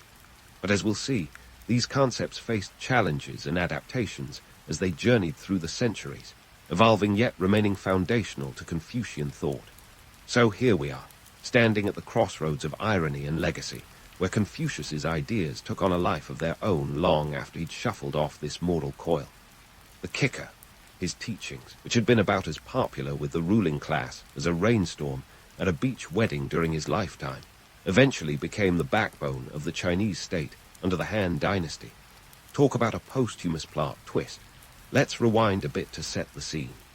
The Han Dynasty, popping up around 206 BCE, was a period when China was hitting its stride in terms of centralized governance. It was like the ancient world's version of a startup going public, a lot of potential, but needing a solid framework to keep everything from imploding. Enter Confucianism, with its neat package of social harmony and moral rectitude, which turned out to be just what the bureaucratic doctor ordered. But how did we get from Confucius getting the cold shoulder from political bigwigs to his ideas becoming the state's ideological darling? Well, the Han Dynasty faced a little conundrum: how to unify a vast empire under a cohesive set of values without resorting to endless militaristic might. Legalism, the Goda philosophy of the preceding Qin dynasty, had been about as subtle as a sledgehammer and left people yearning for something a bit less, shall we say, draconian. Cue the economic and political factors. By the time of Emperor Wu, the Han Dynasty was dealing with an empire that encompassed over 4 million square kilometers and a population that rivaled modern-day New York City in its diversity. That's about 60 million people, in case you're keeping track. Managing this behemoth required more than just taxes and military prowess. It needed a way to keep the citizens from revolting every time there was a bad harvest or a new tax. And Confucianism, with its emphasis on Ren and Lai, offered a moral compass rather than a set of edicts enforced by fear. Economically, the Han were no slouches. They realized that prosperity and stability were two sides of the same coin. They needed a populace that was not only productive, but also content. Confucius's ideas about the reciprocal duties of ruler and subject, bolstered by familial loyalty and social responsibility, offered a way to achieve this balance. It's like finding the perfect app that streamlines operations and boosts employee morale simultaneously. A rare but golden find. Politically, Confucianism provided a handy blueprint for governance. It wasn't just about creating a better ruler. It was about generating a better bureaucracy. In a world where government positions were often filled by cronies and relatives, Confucius's meritocratic leanings were revolutionary. The Han emperors saw the potential in selecting officials based on ability rather than birthright, and Confucianism gave them the philosophical justification to do just that. Of course, this was no overnight success story. It took a few generations and a couple of emperors who were willing to bet on this newfangled philosophy. Emperor Wu, ruling from 141 to 87 BCE, was the guy who finally pulled the trigger, making Confucianism the state ideology. This was akin to a major corporation deciding to switch its operating system. It was a big deal and fraught with risk, but ultimately it paid off. Under Emperor Wu, the government started setting up Confucian academies, effectively becoming ancient China's Ivy Leagues. This was a strategic move, as it ensured that the next generation of bureaucrats was well versed in Confucian principles. These academies churned out officials who could quote Confucius with the same ease as they could calculate taxes, a mix of philosophical acumen and administrative know-how. By 124 BCE, the Imperial University was established, training thousands of students each year in Confucian classics. It was like Hogwarts, only instead of spells and potions, students learned about ethics and governance. And here's the delicious irony. Confucius, who couldn't land a decent government job to save his life, became the intellectual cornerstone of a bureaucracy that spanned centuries. His teachings, which had struggled for airtime in a world obsessed with power and intrigue, now dictated the very structure of that power. It's as if the universe decided to give him the ultimate, told-you-so moment, albeit a few centuries late. But let's not romanticize this too much. Confucianism's ascension wasn't all sunshine and rainbows. It was also co-opted and occasionally twisted to serve the needs of those in power. The ideal of a benevolent ruler who embodied Ren could easily become a convenient excuse for authoritarian control. And while meritocracy was the goal, the reality often fell short, with nepotism and corruption still rearing their ugly heads. The system was a bit like a beautifully designed ship that occasionally sprung leaks and needed constant patching. Yet, despite these hiccups, the Confucian framework provided a stability that allowed the Han dynasty to flourish. It was a philosophy that could adapt, expand, and even absorb other schools of thought, much like a cultural sponge. This adaptability was key to its survival and eventual dominance. Confucianism wasn't just a set of rules, it was a way of thinking that could evolve, a bit like software updates that keep your favorite app running smoothly. The irony of Confucius's posthumous success is as poignant as it is profound. Here was a man who, in life, had been a voice in the wilderness, advocating for principles that seemed out of step with the tumultuous times. Yet in death, his ideas became the very bedrock of Chinese civilization, shaping not just governments, but the social fabric itself. His philosophy, once seen as an impractical idealism, became the practical solution to the complexities of empire. In the grand tapestry of history, Confucius's journey is a reminder that ideas can outlive their creators, taking root in ways that are unpredictable and transformative. It's a testament to the enduring power of thought and the unexpected paths can carve through the corridors of time. And as we continue to explore the intricate legacy of Confucius, we find ourselves not just looking back, but also considering the echoes of his teachings in the present day, a journey that promises to unfold further in our next installment. Confucius, posthumous rock star of Chinese philosophy, wasn't content with just dominating the Han dynasty. His ideas hopped on the Silk Road, hitching a ride across borders and centuries, eventually influencing cultures far beyond the Great Wall. This journey wasn't a straight shot, mind you, more like a winding road trip, with plenty of detours through the complexities of human nature and historical happenstance.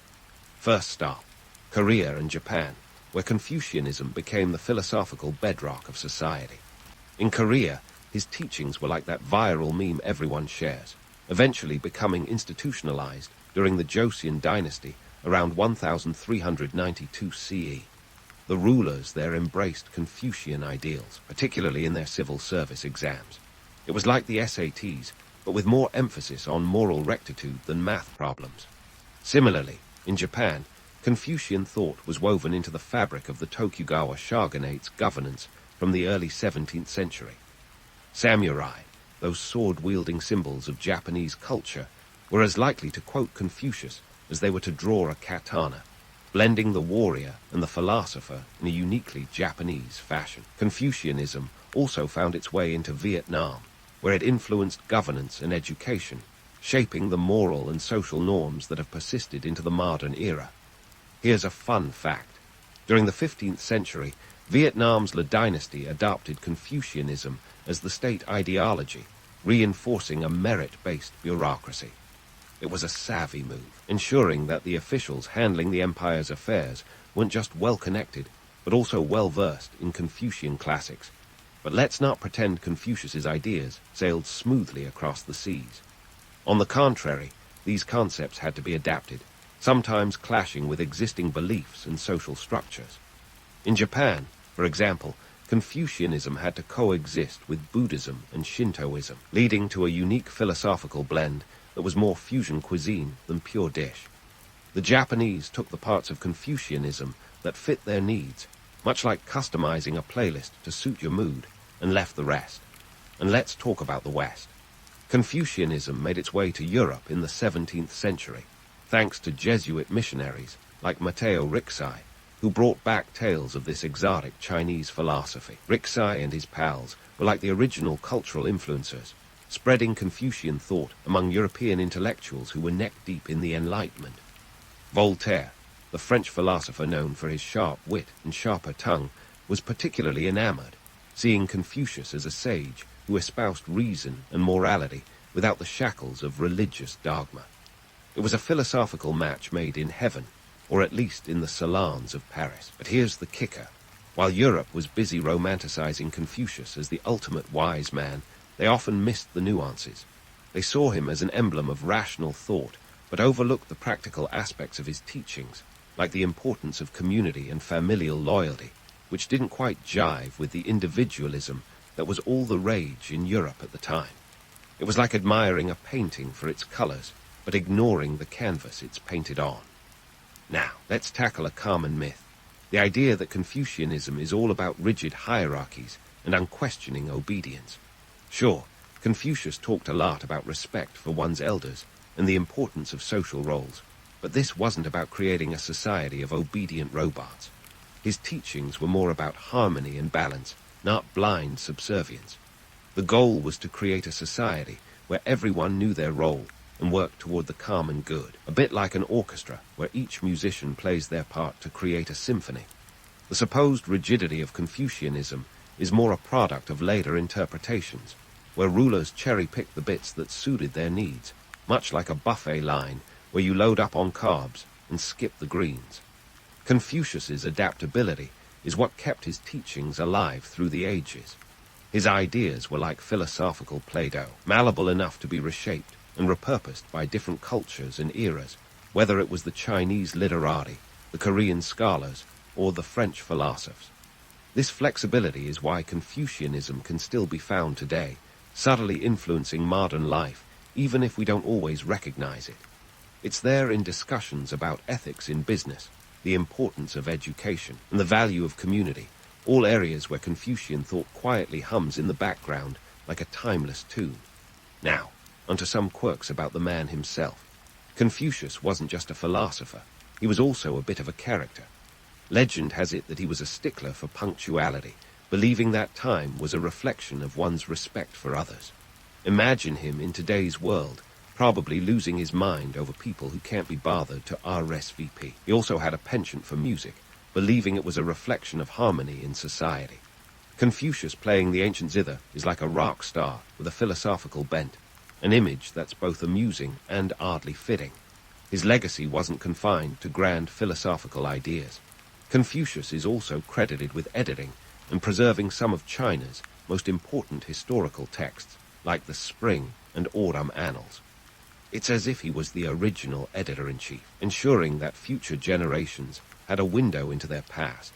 And let's not forget the Confucius Institutes that have sprung up around the world today, promoting Chinese language and culture. It's ironic that a man whose teachings struggled for recognition in his lifetime now has his name emblazoned on cultural centers in over 150 countries. As we wrap up this exploration of Confucius and his legacy, let's keep in mind that he wasn't a saint or a prophet. He was a man with ideas that transcended his time, evolving and adapting to fit the needs of different societies. His teachings offer a lens through which to view the complexities of human relationships, governance, and morality. They remind us that while the world changes, the quest for harmony and understanding remains a constant. So, as you drift off to sleep tonight, ponder this. Confucius may not have changed the world in his lifetime, but his ideas have certainly shaped the world we live in today. And that, my friends, is a legacy worth dreaming about. The sun peaks over the horizon, casting a golden glow on the Pacific, and here you are, a 15th century Polynesian navigator, ready to embark on an adventure that would leave most modern-day explorers clutching their GPS devices in terror. Before you is the vast ocean, an endless canvas of mystery and potential misadventure, and your job is to make sense of it all. That's right, no Google Maps here. Just you, the stars, and your wits. Welcome to the age of celestial navigation, where the night sky is your roadmap, and the horizon is your only limit. As you stretch out, shaking off the vestiges of sleep, you can't help but feel a mix of excitement and dread. The stars have been whispering tales of distant islands, and you're about to answer their call. But let's not kid ourselves. This isn't some romantic cruise. Navigating the Pacific is serious business, a high-stakes game where your life is the ante. The stakes, well, let's just say it involves a few precarious outcomes, like running out of food, or, plunging headfirst into the abyss of the unknown. Now, before you get too carried away with the romance of starry skies and exotic islands, let's talk about the nitty-gritty. Celestial navigation sounds all ethereal, but it's rooted in hardcore science and gritty survival. The Polynesians mastered this art, using the night sky like a giant cosmic jigsaw puzzle. They had names for over 200 stars, and these weren't just useless trivia for their version of a pub quiz. These stars formed a celestial compass, each one pointing the way to a different island or landmark.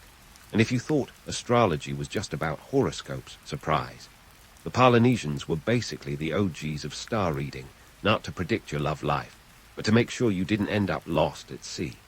The star Sirius, for example, was a key player in their navigation repertoire. As the brightest star in the sky, it served as a reliable guide, acting like a cosmic North Star in the southern hemisphere. But let's not forget the practicalities. These voyages weren't just a whimsical jaunt across the ocean. They were massive undertakings. Preparing for an expedition meant gathering a boatload of resources, literally. You need enough food and fresh water to last months, not to mention the manpower to paddle those massive double-hulled canoes. And these weren't just any canoes. These were engineering marvels, capable of covering thousands of miles across open water. We're talking canoe-building skills that would make IKEA weep with inadequacy. The labor involved was no joke. Constructing a single canoe could take months, requiring wood from specific trees, like the koa, which was prized for its durability. The cost in terms of resources was immense, and the wrong move could leave an entire community resource-strapped. But hey, no pressure. Once the logistics were sorted, it was time to gather the crew. These weren't just any seafaring souls. They were highly trained navigators, skilled in reading the elements like a book. They watched the clouds, the waves, and the birds, all of which offered clues about landmasses hidden beyond the horizon. It's like nature's own treasure map, where every ripple and breeze is a coded message. As you prepare to embark, keep in mind the human cost of these expeditions. Each journey was a gamble, and not everyone returned. It was a communal effort, with entire villages investing in the success of the voyage. The pressure was immense, but so was the payoff. Discovering a new island meant new resources, new opportunities, and a chance to expand your people's reach across the Pacific. So here you are, standing on the brink of adventure, armed with nothing but your knowledge of the stars and the courage to face the unknown. As the day unfolds, you'll find yourself at the mercy of the natural world, a speck on the vast ocean, navigating by the light of celestial bodies that have guided your ancestors for generations. It's a humbling, awe-inspiring undertaking, and you're about to live it. Buckle up. It's going to be one heck of a journey. As you stand on the brink of this high-seas adventure, let's take a closer look at the vessels that made these epic journeys possible. Forget the image of a simple canoe you might picture gliding down a lazy river. We're talking about the Polynesian voyaging canoe, a beast so sophisticated it could put modern engineering to shame. These were double-hulled marvels, the catamarans of their day, designed for stability and speed. Think of them as the original SUVs of the sea, except instead of ferrying soccer teams, they transported entire communities across the Pacific. Constructing one of these bad boys wasn't exactly a weekend DIY project. It was a labor-intensive process requiring months, sometimes years, of meticulous work. The hulls were traditionally made from wood, specifically from trees like the koa or breadfruit, which were highly prized for their durability and buoyancy. These trees didn't grow just anywhere, so acquiring the right materials often involved long treks and serious negotiation skills. It wasn't just a matter of chopping down the nearest tree. It was about selecting the perfect specimen, a bit like matchmaking, but with timber. The canoes were lashed together using natural fibers such as coconut sennet, a type of cordage that was strong yet flexible enough to withstand the ocean's relentless assault. Every joint, every seam was a testament to the ingenuity and craftsmanship of the builders. These vessels could stretch over 100 feet in length and carry up to 100 people, along with their supplies and livestock. Talk about a road trip. Only, instead of a packed trunk, picture pigs and chickens sharing your ride as you sail into the unknown. Now, let's sprinkle in some political intrigue. These voyages weren't just about exploring for exploration's sake. They were fueled by a complex web of social and political motivations. Securing new lands meant expanding territorial influence, which was a big deal when your economy depended on scarce resources. Discovering an island wasn't just a feather in your cap. It was a game changer that could elevate your status and power back home. Think of it like the space race, but with more coconuts and less Cold War tension. Navigating these political waters was as tricky as navigating the ocean itself. Chiefs and navigators operated within a framework of alliances and rivalries. A successful expedition could solidify a leader's power, while a failure might topple them from their pedestal. And let's not sugarcoat it. The stakes were sky high. If you returned empty-handed or, worse, didn't return at all, it could mean disaster for your community. No pressure, right? But how did these navigators pull off such daring feats without compasses or sextants? The answer lies in their mastery of the natural world. They read the ocean's swells like a braille map, each wave pattern a subtle hint pointing toward land. They watched the flight patterns of birds, which often signaled proximity to islands. Even the color of the sea and the smell of the air became tools in their navigational arsenal. It's a bit like having Google Earth in your head, only with a lot more existential dread. The navigator's skill was so profound that Western explorers, centuries later, were left scratching their heads. Here were people traversing vast distances with nothing more than keen observation and ancestral knowledge. Captain James Cook, that poster child of European exploration, was reportedly in awe of their abilities. When Cook's own crew was struggling with their navigation, the Polynesians were cruising along like it was a Sunday drive. One might wonder why these navigators were willing to take such monumental risks. Sure, the allure of new lands and riches was part of it, but it was also about survival. The Pacific isn't exactly teeming with resources, and overpopulation or depleted resources on an island could spell disaster. So, these voyages were as much about necessity as they were about adventure. The ocean wasn't just a barrier, it was a lifeline, a highway to potential salvation. Let's not forget the community aspect of these endeavors. Voyaging was a communal enterprise, requiring the efforts of the entire village. The construction of a canoe could involve dozens of people, each contributing their expertise to the project. It was a shared investment, with everyone having a stake in its success. The navigator might be the one steering the ship, but the whole community was along for the ride, metaphorically speaking. Of course, not every voyage ended in triumph. The ocean is merciless, and many expeditions were lost, swallowed by the vastness of the Pacific. Yet, each journey added to the collective knowledge of the Polynesian people, creating a rich tapestry of experience passed down through generations. This was a living, breathing tradition, with each navigator standing on the shoulders of those who came before, constantly refining their methods and techniques. So here you are, on the precipice of history, a part of this grand tradition. As the winds fill the sails and the horizon beckons, remember that you are not just a passenger in this story. You are an active participant in a saga that stretches back centuries, a testament to human curiosity and resilience. The ocean is vast and unforgiving, but it's also a canvas of endless possibilities. Are you ready to chart your course into the unknown? And here you are, amidst this grand tradition, standing on the deck of a voyaging canoe, with the salty breeze in your face and the open sea ahead. But let's pump the brakes on this poetic imagery and peek into the gritty, bustling reality of life aboard these floating villages. You see, voyaging canoes were more than just transportation. They were microcosms of society, complete with their own hierarchies, politics, and drama.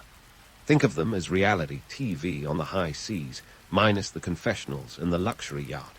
First off, let's talk about the pecking order because, surprise, surprise, there was one. The canoe was a microcosm of the society it came from, with a strict hierarchy that kept things in relative harmony. At the top of this floating food chain, the navigator, revered like a rock star for their cosmic cartography skills. Navigators were the rock-solid GPS of their time, but they weren't just revered, they were also under constant pressure. One wrong move, and the hero of the waves quickly turned into public enemy number one. It's a bit like being a quarterback in the Super Bowl. Glory if you win, but miss one pass, and the whole town's talking. Now, let's not kid ourselves. This wasn't a dictatorship where the navigator barked orders and the crew scrambled like extras in a period drama. The Polynesian voyaging societies thrived on communal decision-making. Decisions were hashed out in a collective manner, with input from experienced elders and other crew members. Sure, the navigator had the final say over the course, but it was more like being the frontman of a band. You set the tempo, but everyone else better be in sync.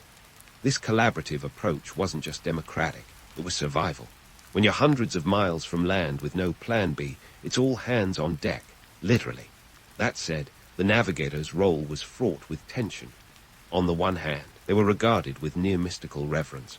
On the other, they were the first to be blamed if things went sideways. A storm catches you off guard. Clearly, the navigator didn't read the clouds right. Run out of food. Guess who's getting the side-eye? It's enough to make a person seasick even before the waves start rolling.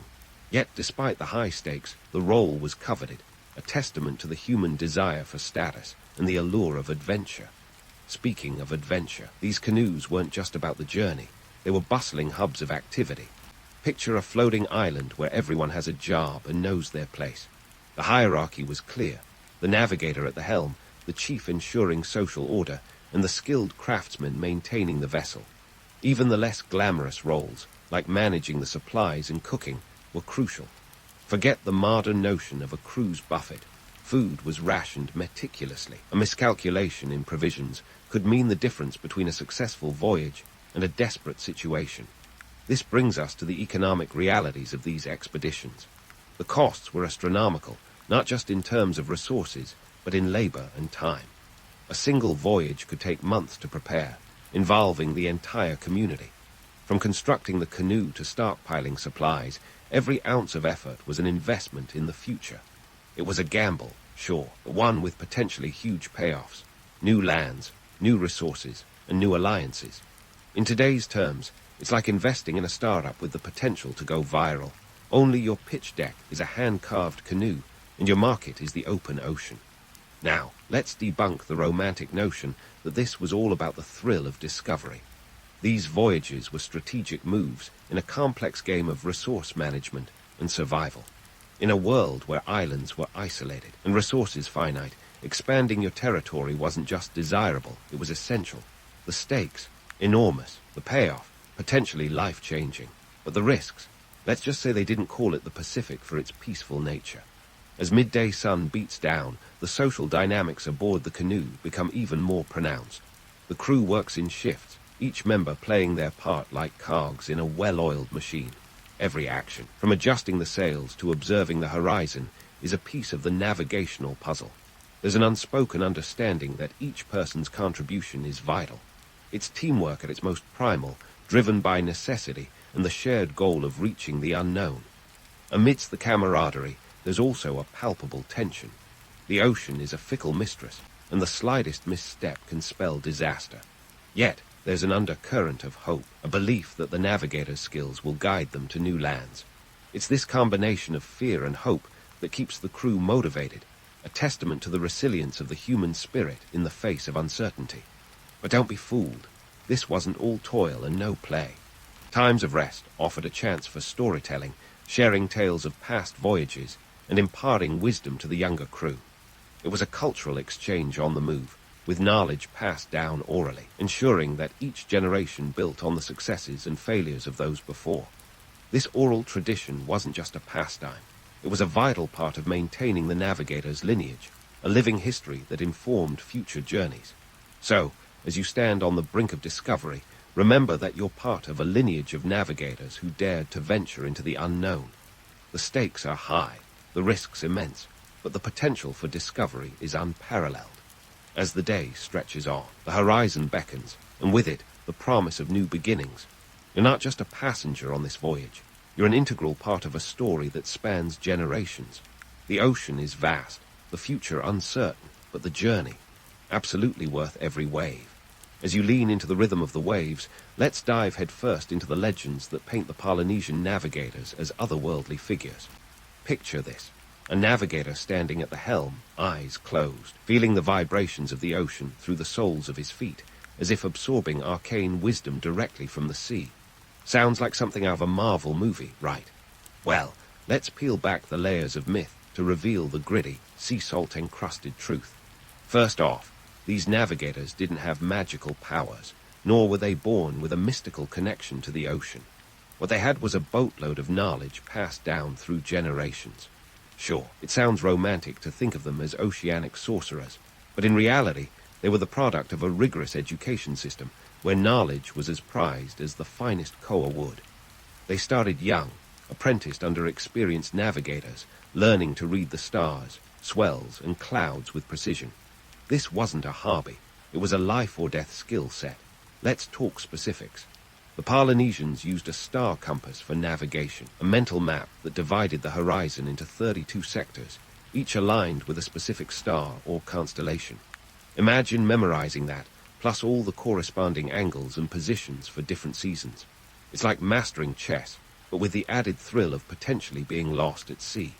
In modern terms, it's the equivalent of coding an entire software program in your head, no room for error, and definitely no control plus Z. Now, here's a tidbit to chew on. Oral traditions were the backbone of Polynesian navigation. Forget textbooks or YouTube tutorials.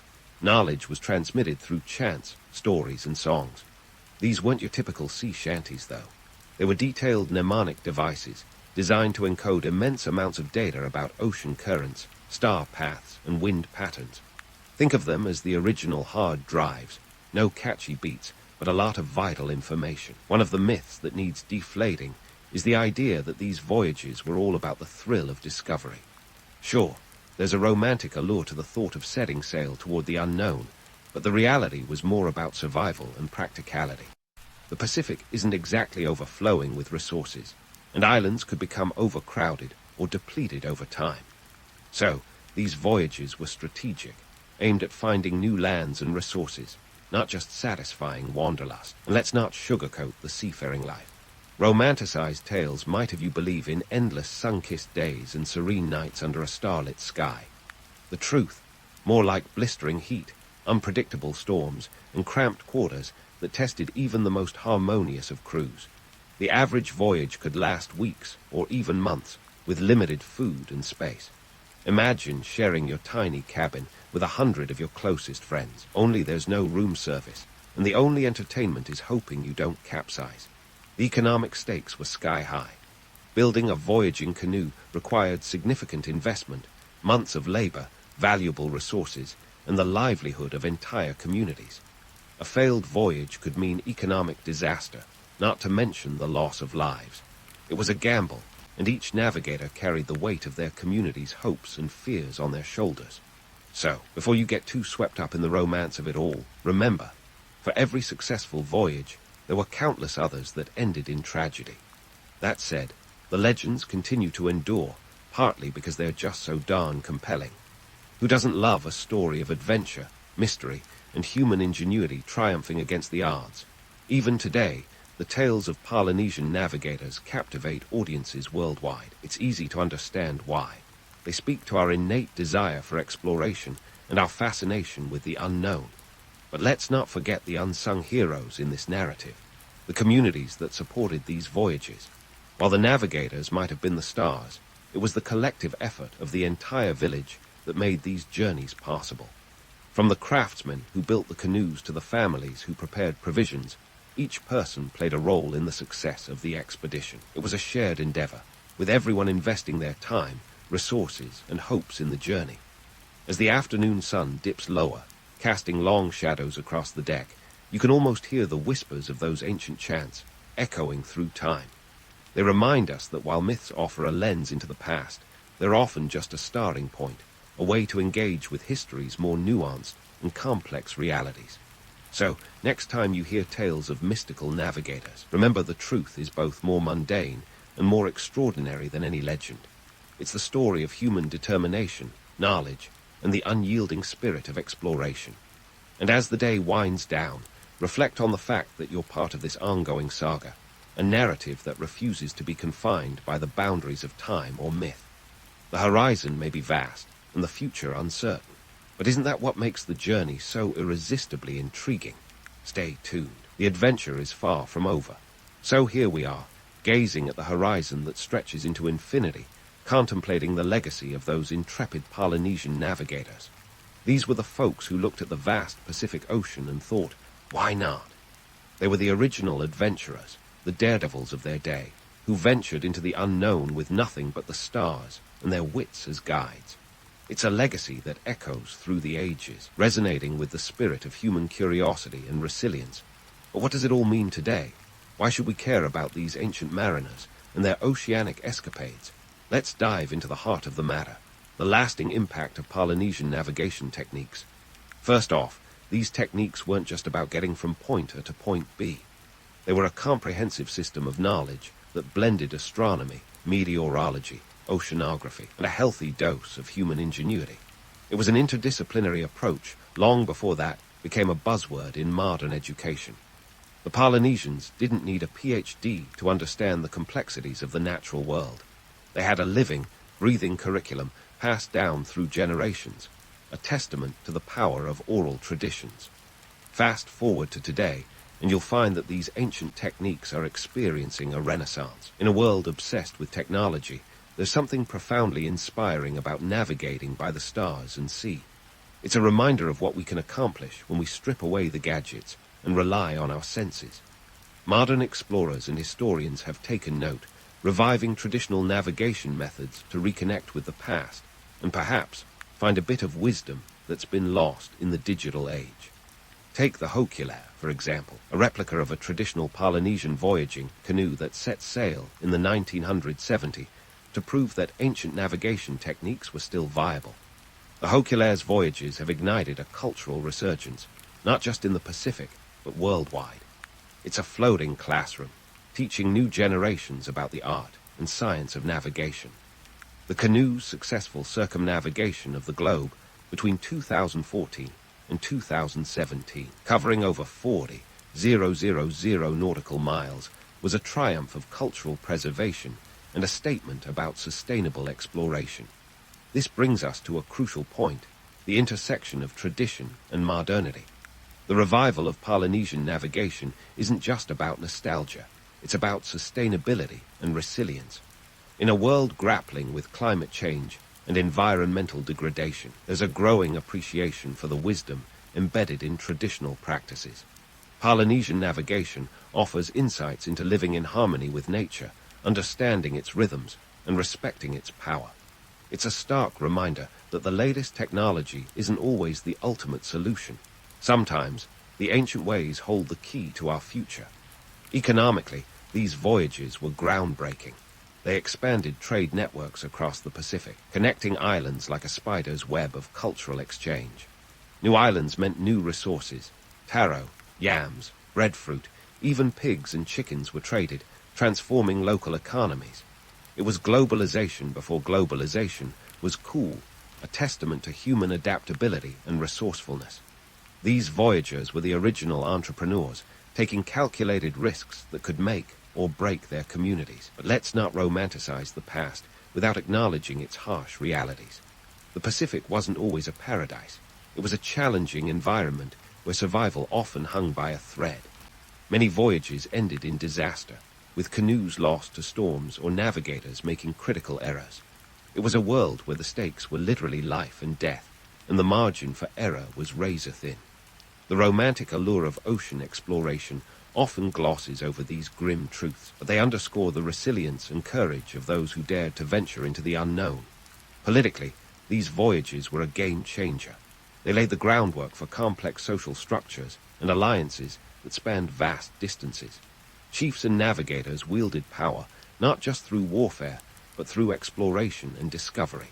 It was a world where knowledge was power, and the ability to navigate the seas could elevate one's status and influence. In today's terms, it was like having a monopoly on GPS technology, a strategic advantage that could shift the balance of power. So, as we wrap up this journey through the annals of history, let's reflect on the enduring significance of these voyages. They're not just stories of ancient mariners braving the high seas.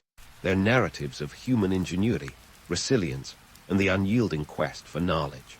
They remind us that exploration is embedded in our DNA, a fundamental part of what it means to be human.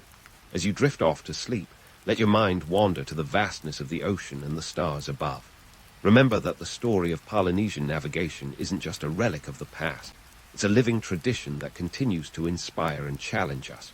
It's a call to embrace curiosity, to seek understanding, and to never stop exploring. Because in the end, it's not just about where we've been, but where we're going. And with that, dear listener, may your dreams be filled with the spirit of adventure and the promise of new horizons. If you ever wanted to test your mettle against Mother Nature, Greenland in the 16th century was your ultimate proving ground, a frosty expanse that laughed in the face of the unprepared. Here you are, in the land of the Inuit, where snow and ice aren't just features of the landscape. They're the canvas of everyday life. This isn't your average winter wonderland. No, we're talking about a place where the temperature could flirt with minus 30 degrees Fahrenheit, and the wind had a penchant for rearranging your face. It's not just cold, it's why did I leave the fire? Cold.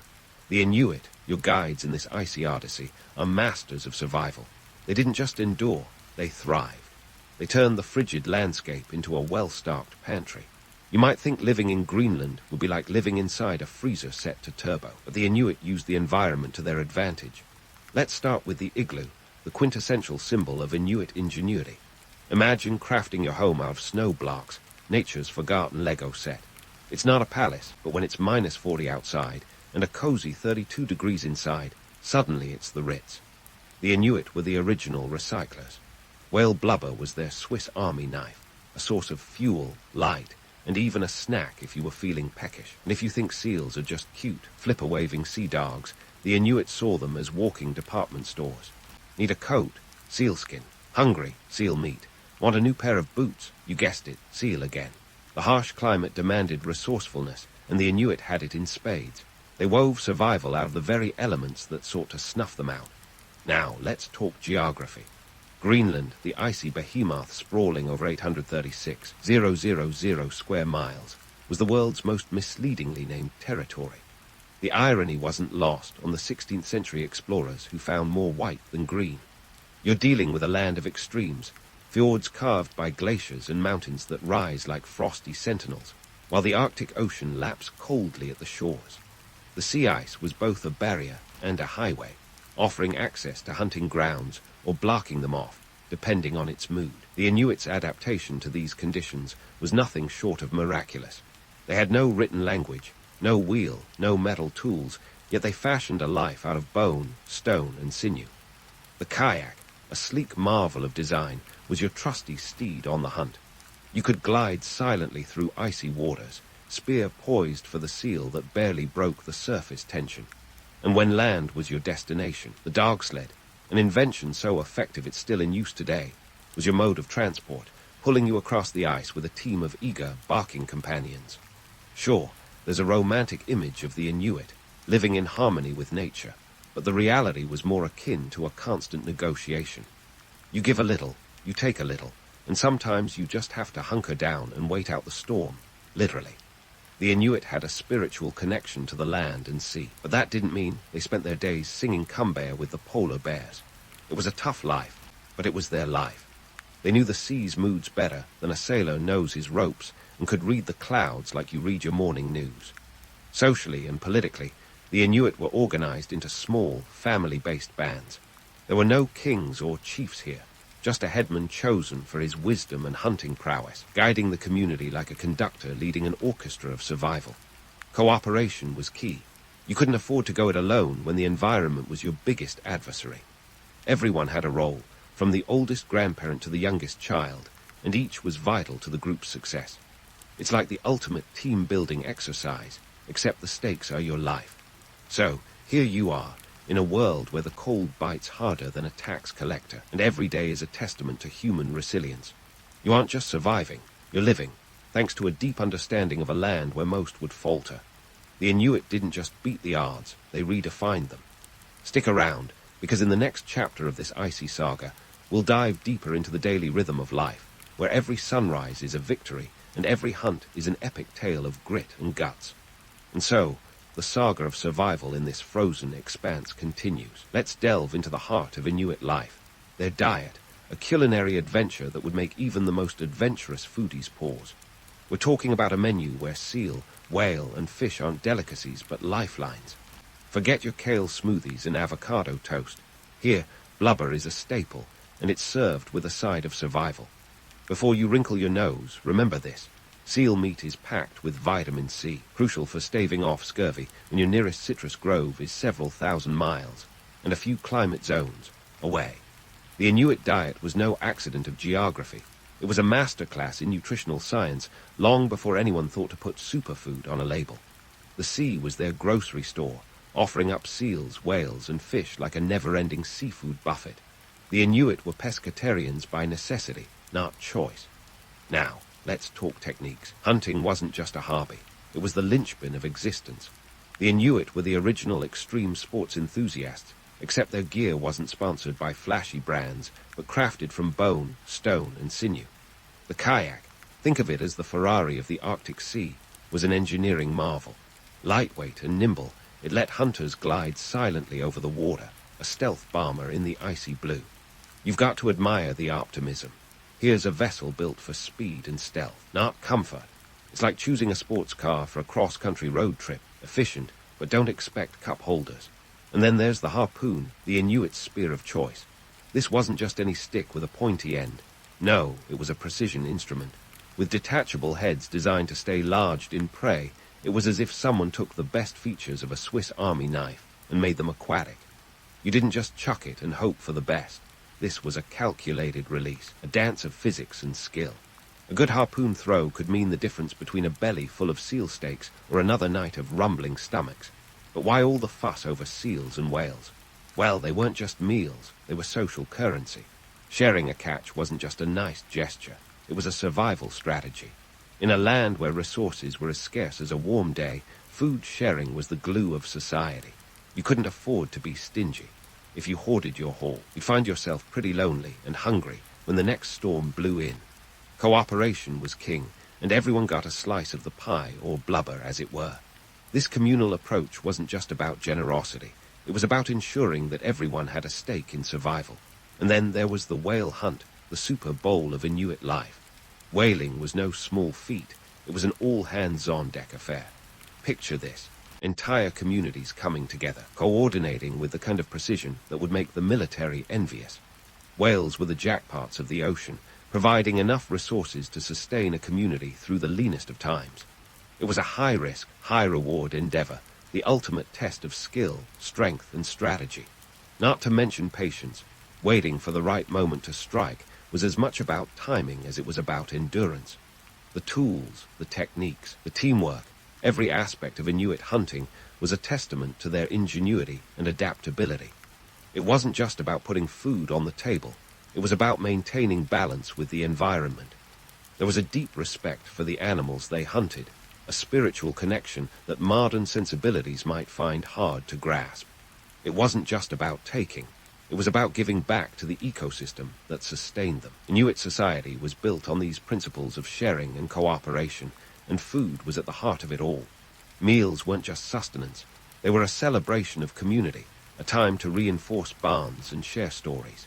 The act of eating was intertwined with social and political life, where every meal was a reminder of interdependence. They say it takes a village, and the Inuit lived that truth every day. Their survival was a collective effort, a lesson in unity that's as relevant today as it was then. So, as we paddle through this history, we see a society that thrived not just through individual prowess, but through collaboration and a deep understanding of their environment. The stories of the hunt, the shared meals, the communal resilience, all these threads wove together to form the fabric of Inuit life.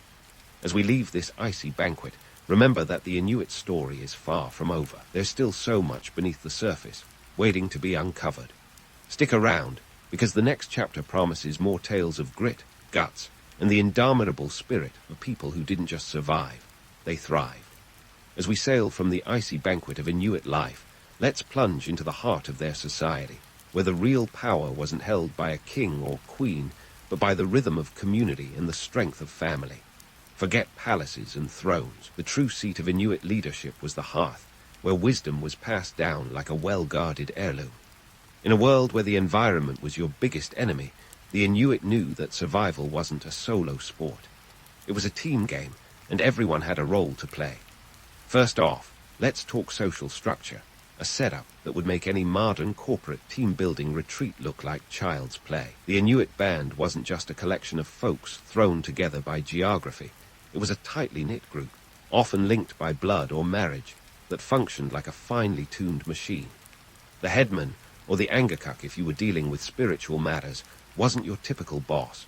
He was chosen not because he had the loudest voice, but because he had the greatest wisdom and hunting prowess. Leadership wasn't about barking orders. It was about guiding with a steady hand and a sharp mind. Family roles were clearly defined, yet flexible enough to adapt when the situation demanded it. Men were the hunters, the brave souls venturing out into the frozen abyss to bring back the bacon, or in this case, the seal meat. Women, on the other hand, were the unsung heroes, the keepers of the hearth, the seamstresses of life. They turned animal hides into clothes, stitched with sinew so fine could rival today's haute couture. Children were brought up not just to mimic the skills of their elders, but to improve upon them. They learned through observation, imitation, and a few bumps and bruises along the way. Now, let's talk about the real MVPs, the elders. In a time when life expectancy was often cut short by the harsh elements, making it past 50 put you in an unofficial hall of fame. Elders were the Wikipedia of their time, repositories of knowledge, history, and tradition. Their words carried the weight of generations, and when they spoke, you listened. They were the keepers of oral traditions, the storytellers who ensured the continuity of culture. Forget bedtime stories about dragons or princesses. These tales were sagas of survival, lessons wrapped in legends, passed down with the kind of reverence usually reserved for sacred texts. Speaking of legends, let's dive into the myths and stories that peppered Inuit life like stars in an Arctic sky. These weren't just bedtime tales. They were moral compasses, guiding principles wrapped in fantastical narratives. Take Sedna, the sea goddess, whose tale of betrayal and transformation speaks to the harsh relationship between humans and nature. Or the story of Kiviak, the eternal wanderer, who traversed the Arctic facing monsters and magic, teaching lessons of resilience and cunning. These stories weren't just entertainment, they were cultural glue, binding the community with shared values and beliefs. But let's not get too misty-eyed about these myths. While they offer rich narratives and moral teachings, they're also windows into the harsh realities of Inuit life. The romantic notion of living in harmony with nature is all well and good until you realize that harmony sometimes means knowing when to retreat as much as when to advance. These legends, for all their romance, reflect a reality where survival required a keen understanding of the environment and a healthy respect for its power. Oral traditions weren't just about myths and legends. They were practical, too. Knowledge of hunting routes, weather patterns, and the migration of animals, these were passed down orally, a kind of Arctic Google Maps, guiding hunters and gatherers through the treacherous terrain. In a world without written records, the spoken word was king, and memory was the kingdom. Each story and piece of advice was a thread in the tapestry of Inuit life, ensuring that no one would have to start from scratch when it came to the art of survival. Inuit social structure was a masterclass in balance, between leadership and cooperation, tradition, and innovation. It was an ecosystem of human relationships as finely tuned as the natural one it inhabited. Every member had a role, every role had a purpose, and every purpose was geared towards one goal: survival. In this intricate web, the strength of the community lay not in the power of one, but in the unity of all. So, as the sun sets on another day in the Arctic, remember that the story of the Inuit isn't just about survival in a frozen wilderness.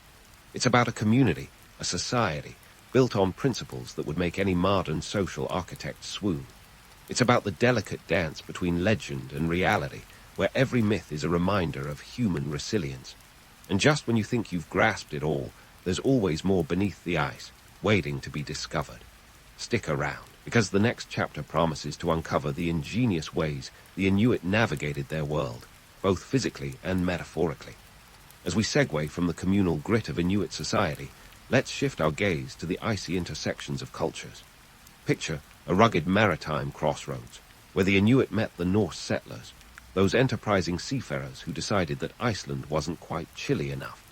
You see, around the tail end of the 10th century, Norse explorers, particularly those led by Eric the Red, set their sights on Greenland, which they optimistically named to entice more settlers. Fast forward to the 16th century, and you've got a landscape as much defined by its weather as its cultural exchanges, or collisions. The Norse had been in Greenland for a good chunk of time before the Inuit made their presence known. And what a presence it was. Imagine two cultures, one with a penchant for longships and the other for kayaks, each bringing their own survival toolkit to the party. The Norse were used to farming, raising sheep and cattle, not exactly the most practical livestock in a land where grass was as rare as a warm day in January. Meanwhile, the Inuit were busy mastering the art of the hunt, turning the icy terrain into a veritable buffet of seals, whales, and fish. So, what happens when these two worlds collide? Well, it's not quite the clash of civilizations you might expect. Instead, it's more like a cautious dance of observation and adaptation. The Norse, with their agricultural ambitions, must have looked at the Inuits' way of life with a mix of awe and envy. Who wouldn't be impressed by a people who could turn blubber into a multi-purpose marvel? On the flip side, the Inuit might have seen the Norse as those peculiar neighbors with strange customs and even stranger food choices. But let's dig deeper. This wasn't just a cultural exchange. It was a trade of ideas, and quite literally tools. The Norse introduced metal to the Inuit, a game-changer in a world where bone and stone were the materials of choice. Imagine the Inuit's surprise and delight at discovering that iron could slice through blubber with the efficiency of a modern-day sushi chef. Such innovations didn't just improve daily life, they reshaped it, offering new possibilities in hunting and crafting. However, let's not romanticize this as a simple swap meet of goods and good vibes. The relationship between the Norse and the Inuit was complicated. Think of it as a medieval version of Neighbors, Arctic edition. There were tensions, particularly as resources became scarcer. The Norse settlements eventually faltered, with the last of their communities disappearing by the 15th century. The reasons are still debated, but climate change, resource depletion, and yes, perhaps a little too much Norse stubbornness, played their parts. Now, while the Norse were busy trying to farm a frozen landscape, European explorers were making their own plays for Arctic fame and fortune. Cue the arrival of European explorers in the 16th century, spurred on by tales of northern wonders and possibly a hefty dose of cabin fever. These explorers were the original influencers, sailing into Inuit lands with dreams of new trade routes and untapped resources. They were on the hunt for the Northwest Passage, a mythical shortcut to Asia that promised to turn trade on its head. For the Inuit, the arrival of Europeans was like an unexpected plot twist in their ongoing saga. Here were strangers with strange ships, bringing with them not just new goods, but new diseases, new conflicts, and new opportunities. Trade with Europeans introduced the Inuit to firearms, which, let's admit, must have felt like going from a bicycle to a rocket ship in terms of hunting efficiency. But with these new tools came new dangers, both environmental and social. The Inuit were savvy negotiators, recognizing the value of European goods in their existing trade networks. They traded furs and ivory, commodities that were practically the currency of the Arctic, for European trinkets and tools. Yet these exchanges were a double-edged ulu knife. While they improved daily life in some respects, They also introduced dependencies on foreign goods and materials, shifting traditional practices and economies. But let's not paint this as a simple story of cultural enrichment. The introduction of European tools and weapons had lasting repercussions. It altered power dynamics within and between Inuit communities, as those with greater access to European trade could wield more influence. The social fabric of Inuit life, so carefully woven through cooperation and sharing, found itself tested by these new pressures. And what about the Europeans? Well, they got more than they bargained for. The Arctic wasn't just a new frontier. It was a mirror held up to their own limitations. The Inuit knew how to read the landscape in ways the Europeans could only dream of. The explorers learned hard lessons about humility and survival, often relying on Inuit knowledge to make it through harsh winters. Yet, despite the invaluable insights gained from the Inuit, the Europeans often saw themselves as the bringers of civilization to a primitive people, a perspective that, quite frankly, deserves a spot in history's hall of misguided arrogance. Still, for all the challenges and changes, there was a resilience to the Inuits' way of life that even the most intrepid explorer couldn't ignore. They stood as a testament to human adaptability, their culture a living narrative of survival against the odds. The introduction of new tools and ideas didn't erase their traditions. It simply added new chapters to an already epic tale. As we leave these icy interactions and sail toward the next horizon of Inuit history, remember this. The Arctic was never just a backdrop to the grand narratives of discovery and expansion. It was, and remains, a vibrant stage where cultures met, clashed, and collaborated. The Inuit were not passive players in this drama. They were active participants, shaping and reshaping their world with every encounter. So, stick around, because the final act promises even more revelations about a people who didn't just endure, they evolved. Now let's sail into the heart of the Inuit narrative, where resilience meets reality with a clarity sharp enough to cut through the thickest Arctic fog. The Inuit, those ice world warriors, weren't just surviving. They were innovating, adapting, and thriving in a landscape that made even the most hardened explorers pause and say, perhaps we packed the wrong jackets. Here's the thing. The Inuit were masters of adaptation long before the word adaptation became a buzzword in every self-help book. They weren't just reacting to changes, they were anticipating them. Picture this, a society that could pivot on a dime, shifting hunting strategies as animal migrations changed or ice conditions evolved. We're talking about folks who could teach modern corporations a thing or two about flexibility. They didn't have a boardroom, but they had the best conference table around, nature itself. But let's not get too misty-eyed about their harmonious existence with nature. Romanticizing the Inuit as people in perfect sync with their environment is about as accurate as claiming a cat is in perfect sync with a laser pointer. The reality was a constant negotiation, a high-stakes poker game where the chips were survival and the dealer was Mother Nature herself. The 16th century, with its climate shifts and cultural exchanges, was a time of transformation. The Little Ice Age was kicking into high gear, and the Inuit were adapting with the kind of agility that would make a gymnast jealous. They shifted their hunting grounds, modified their tools, and even tweaked their social structures to ensure they could continue to pull sustenance from the land and sea. It's like the ultimate game of chess, except the board could literally disappear under a blanket of ice overnight. Yet, in the face of these environmental challenges, the Inuit didn't just hunker down and hope for the best. They innovated. They transformed their kayaks to better navigate changing sea ice patterns and refined their hunting techniques to adapt to shifting animal populations. The kayak wasn't just a boat. It was an extension of the hunter, a tool that evolved as the environment did. And when the bowhead whales got wise and moved farther offshore, the Inuit followed, adjusting their tactics like seasoned generals in a never-ending battle against the elements. And talk about resourcefulness. When the seals played hard to get, the Inuit turned to fishing, innovating with ice fishing techniques that would leave even the most seasoned angler nodding in respect. They didn't just survive by the skin of their teeth. They thrived in a way that turned the Arctic from an adversary into an ally. It's a testament to human ingenuity, a reminder that necessity isn't just the mother of invention. It's the whole family tree. But let's not forget the cultural shifts that came alongside these environmental changes. The arrival of European traders and explorers introduced new items into the Inuit world, iron tools, for instance, which made the laborious task of building and maintaining a kayak about as easy as slicing butter with a hot knife.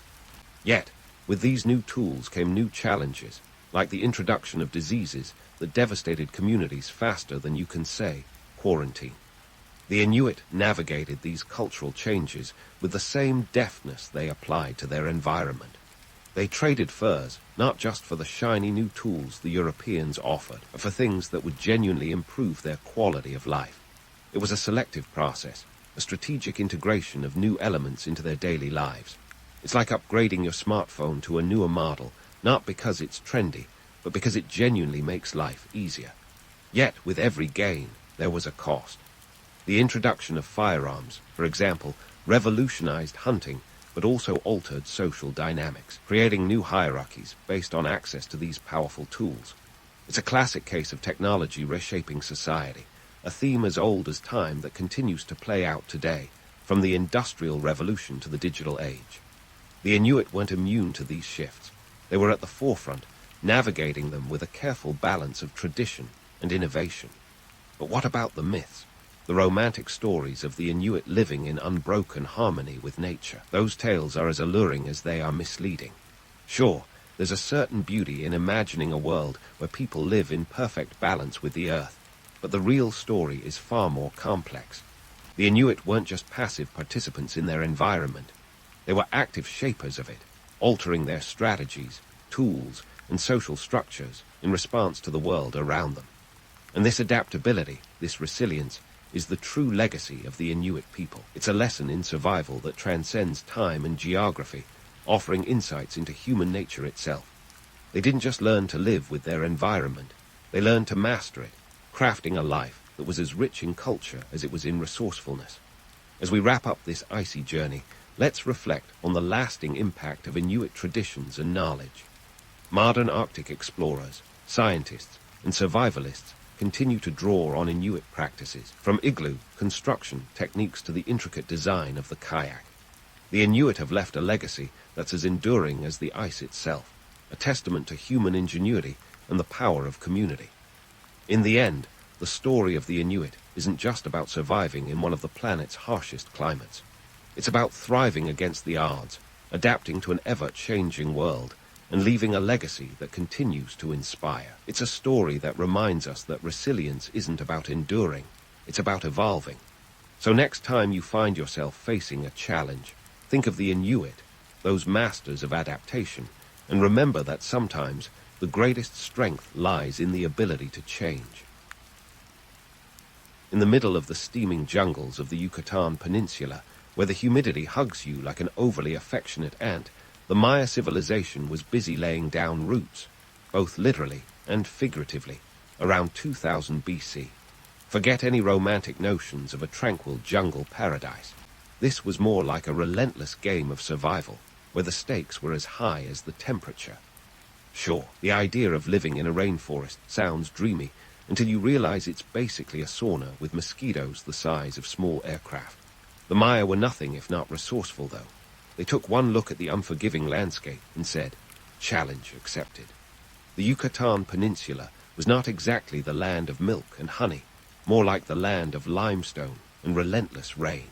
But the Maya had brains as sharp as their obsidian blades. They figured out how to turn this challenging environment into a thriving civilization that would make even the most seasoned urban planners take notes. Let's talk geography for a moment. The Yucatan is like the Goldilocks of Mesoamerica, not too hot, not too cold, but just right for a little civilization experiment. The limestone bedrock, while a nightmare for your average gardener, provided natural reservoirs called cenotes. These were basically the ancient Maya version of a breeder filter, supplying precious drinking water that was as essential as Wi-Fi is today. When it came to farming, the Maya had to get creative. They weren't blessed with the endless fertile plains of, say, Mesopotamia. Instead, they developed a slash-and-burn agriculture technique known as milpa, which is a fancy way of saying they set the forest on fire to clear land. This method was effective, but also meant they had to keep moving once the nutrients were depleted. like a group of prehistoric nomads with pyromaniac tendencies. The Maya didn't just stop at agriculture. They built cities that would make modern architects swoon. These weren't just huts in the woods. We're talking fully fledged urban centers complete with plazas, temples, and ball courts. Have you ever tried building a pyramid without metal tools or the wheel? The Maya did, and they made it look easy. They used stone tools and a lot of manpower, proving that you don't need heavy machinery to build something awe-inspiring, just a workforce with incredible determination and a complete disregard for OSHA regulations. And let's not forget the societal structures that were beginning to form at this time. Around 2000 BC, the seeds of complex society were taking root. Social hierarchies emerged, with elite classes enjoying the finer things in life, like embroidered textiles and cacao drinks, while the common folk were left to, well, farm and build those pyramids. It's the age-old tale of the haves and have-nots, but with more jaguar pelts and less Wi-Fi. Now, let's debunk a myth that's more persistent than a telemarketer at dinner time. The idea that the Maya lived in some idyllic Eden. The truth is, life in the Maya world was tough. Disease, warfare, and environmental challenges were as much a part of daily life as the rising and setting sun. The jungle was less a friend and more a demanding roommate who insists on playing loud music at 3 a.m. Despite these challenges, the Maya thrived. They adapted to their environment with a level of ingenuity that would make even Mac Jiva proud. Their ability to turn adversity into opportunity was nothing short of remarkable, laying the foundations for a civilization that would span over 3,000 years and leave a legacy still studied in awe today. So next time you think about the Maya, remember, they weren't just surviving in the jungle, they were thriving, and they were doing it with style. As the dust settled on the early days of Maya civilization, the stage was set for something a bit more dramatic. Into the classic period, around 250 AD, when the Maya decided that having a few grand cities darted across the jungle sounded like a pretty good idea. Think of this as the dawn of the Maya urban jungle, a time when city-states like Tikal and Calakmul emerged as powerhouses of politics and culture. And let me tell you, these weren't just quaint little villages. They were bustling metropolises that would make your local city council green with envy. First, let's talk about Tikal, the city that could easily have been the Manhattan of the Maya world. Located in what is now northern Guatemala by 600 AD, Tikal was a sprawling urban center with a population that might have reached up to 90,000 people. Imagine that. Tens of thousands of folks living in a city carved out of the jungle, all without a single skyscraper in sight. The city was peppered with massive temples, some towering over 200 feet high, like the Temple of the Great Jaguar, which was essentially the Times Square of Tikal, minus the neon lights, but with way more stone carvings. On the flip side, we have Calakmul, Tikal's eternal frenemy, situated in the dense Petén Basin of Mexico. This city wasn't just sitting around twiddling its thumbs. It was a formidable rival, with its own population boom and architectural wonders. Picture a political landscape as thrilling as any modern-day reality TV show, with Tikal and Calakmul constantly trying to outdo each other in everything from temple building to who could throw the most epic ball game. Spoiler alert, the stakes were a bit higher than a trophy. We're talking about control over trade routes and regional dominance. But before you start picturing these city-states as peaceful neighbors sharing a cup of cacao over the fence, let's dive into the real politic of the Maya world. The Maya kings, or Ajor, were not exactly the benevolent priest-kings of legend, sitting around contemplating the stars and dispensing wisdom. These guys were politicians, warlords, and sometimes both, wrapped up in a feathered headdress. They knew that power was a game of chess played out on a jungle board, where alliances and conflicts shifted faster than you could say quintessential Quetzal. Take, for example, the Star War events. No, not the one with lightsabers, but the vicious battles marked by the conquest of one city-state by another, often in the name of expanding influence or settling old scores. It's a classic tale of he said, she said, but with more bloodshed and fewer Twitter rants. In 562 AD, Calakmul managed to score a major victory against Tikal, a move that would have inspired more than a few smug smiles and high-fives, or the Maya equivalent in the Calakmul royal court. Now, while we're busting myths, let's tackle the legendary Maya calendar. You know, the one that supposedly predicted the end of the world in 2012. Spoiler, we're still here, and so is your favorite coffee shop. The Maya calendar was, in reality, a complex system of timekeeping that involved several interlocking cycles, including the Tzolk'in, a 260-day ceremonial calendar, and the Harb, a 365-day solar calendar. Together, these made up the calendar round, a 52-year cycle that was as accurate as it was intricate. The long count calendar, which tracked time over thousands of years, was less about doomsday predictions and more about recording historical events and the reigns of kings. Think of it as the ultimate history book, minus the papyrus. So, when you hear tales of peaceful Maya kings gazing at the stars, remember the reality was a bit more down to earth and, well, bloody. The Maya were strategists, masters of diplomacy, and when necessary, not above a good old-fashioned war to settle disputes or expand their influence. They were a civilization that understood the importance of politics, trade, and timing, not just in terms of celestial movements, but in the very human realm of power and prestige. The jungle may have been their home, but the cities were their kingdoms, and the Game of Thrones they played was as real as the jaguar pelts they wore. The Maya weren't just about feathered headdresses and jaguar pelts, though those were undeniably fabulous.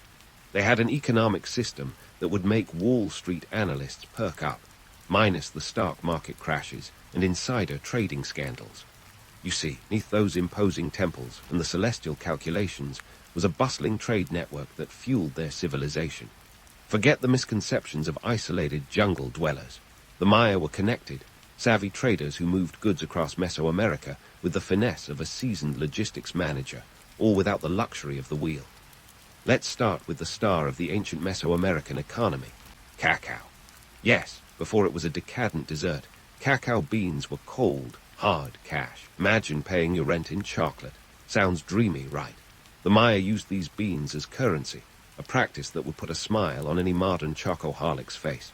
A single cacao bean could buy you a tamale, while 100 might snag you a turkey, making it a versatile and delicious form of payment.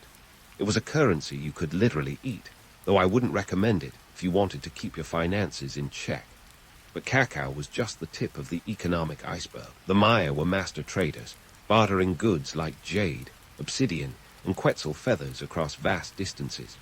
They established trade routes that stretched from the highlands of Guatemala to the Gulf Coast of Mexico. Picture traders on foot or paddling canoes down rivers, laden with precious stones and textiles, as they navigated the jungle like ancient Amazon Prime delivery drivers. The absence of the wheel didn't slow them down. It just meant they had to rely on the oldest form of transportation, their own 2 feet. Now, let's talk about the merchant class, a group of individuals who, if they lived today, might be the ones with flashy business cards and a penchant for networking. These merchants were the middlemen of Maya society, the ones who kept the economic engine running by bridging the gap between producers and consumers. They were skilled negotiators, adept at navigating not just the physical landscape, but also the social one, often forming alliances with elites to ensure their wares reached the right buyers. They held a unique position in the social hierarchy, not quite nobility, but certainly more influential than your average farmer.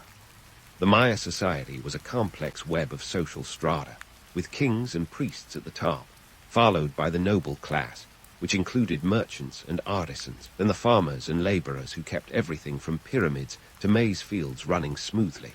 It was a system that, like any good pyramid scheme, required a broad base of workers to support the lavish lifestyles of the few at the top.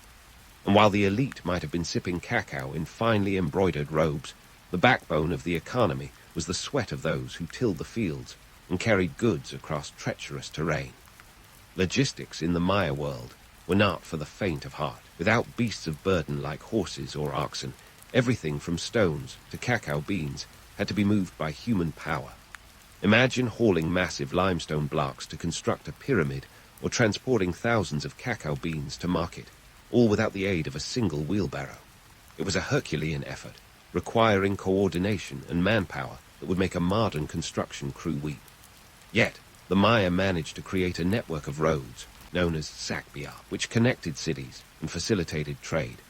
These were the highways of the jungle, raised pathways that cut through the dense underbrush, allowing for relatively smooth travel in a world where smooth was an abstract concept. Now, if you're picturing these trade routes as peaceful paths lined with friendly vendors, think again. Trade in the Maya world was a high-stakes game, where control over routes could mean the difference between prosperity and famine. City-states vied for dominance over key trade arteries, and alliances were often forged or broken based on who controlled the flow of goods. It was economic warfare, played out with the same intensity as any military campaign, but with more bartering and less bloodshed, at least on the good days. Despite the romantic notion of a peaceful, trade-driven society, the reality was more like a cutthroat marketplace where the stakes were as high as the temples that dotted the landscape. Maya merchants were shrewd operators, and the economic system they powered was as complex as it was essential. It was a world where cacao beans could buy you dinner or a diplomatic alliance, and where the true wealth of a city was measured not just in gold or jade, but in the ability to control the flow of goods that kept the civilization thriving. The Maya economy was a marvel of ancient innovation, a testament to human ingenuity in the face of logistical nightmares. It was a system that required both strategic planning and sheer determination, qualities that enabled the Maya to build a civilization as enduring as their stone monuments. So next time you savor a piece of chocolate, remember that it was once the currency of a civilization that turned the jungle into a thriving economic powerhouse, all without the aid of a single wheel. As we continue to unravel the intricacies of Maya society, keep in mind that their economic prowess was just as monumental as their pyramids, minus the tourist crowds and souvenir shops. Speaking of monumental achievements, let's dive into the intellectual juggernaut that was the Maya Classic period.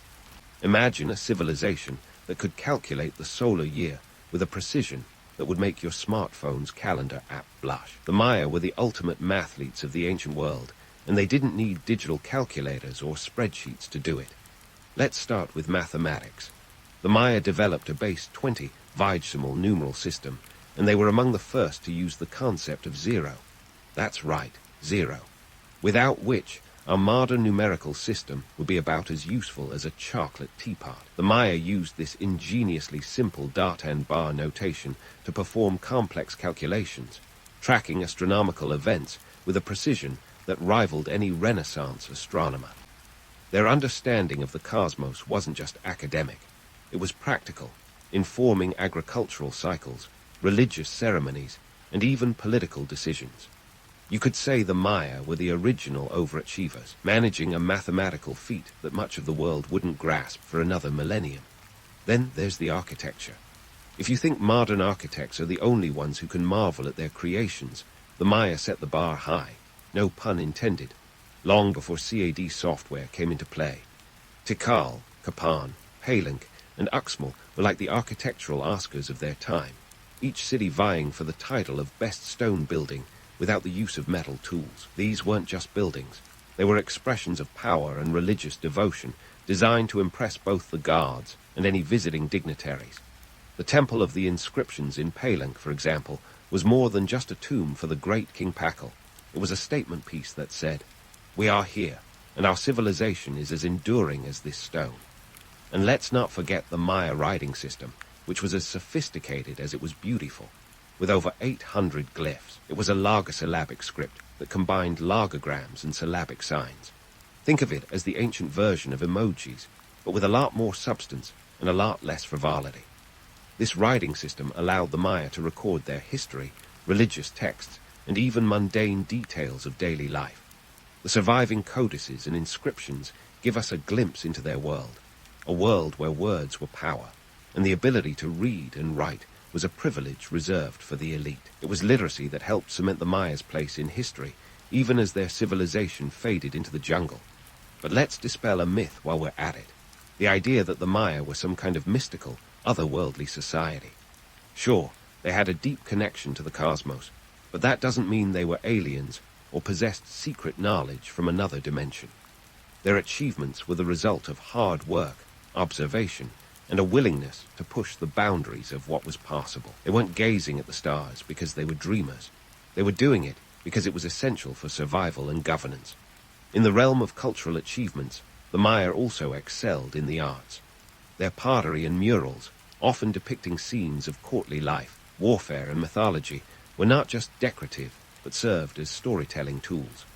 These artifacts, with their intricate designs and vibrant colors, were the ancient equivalent of a blockbuster movie, complete with drama, action, and a touch of romance.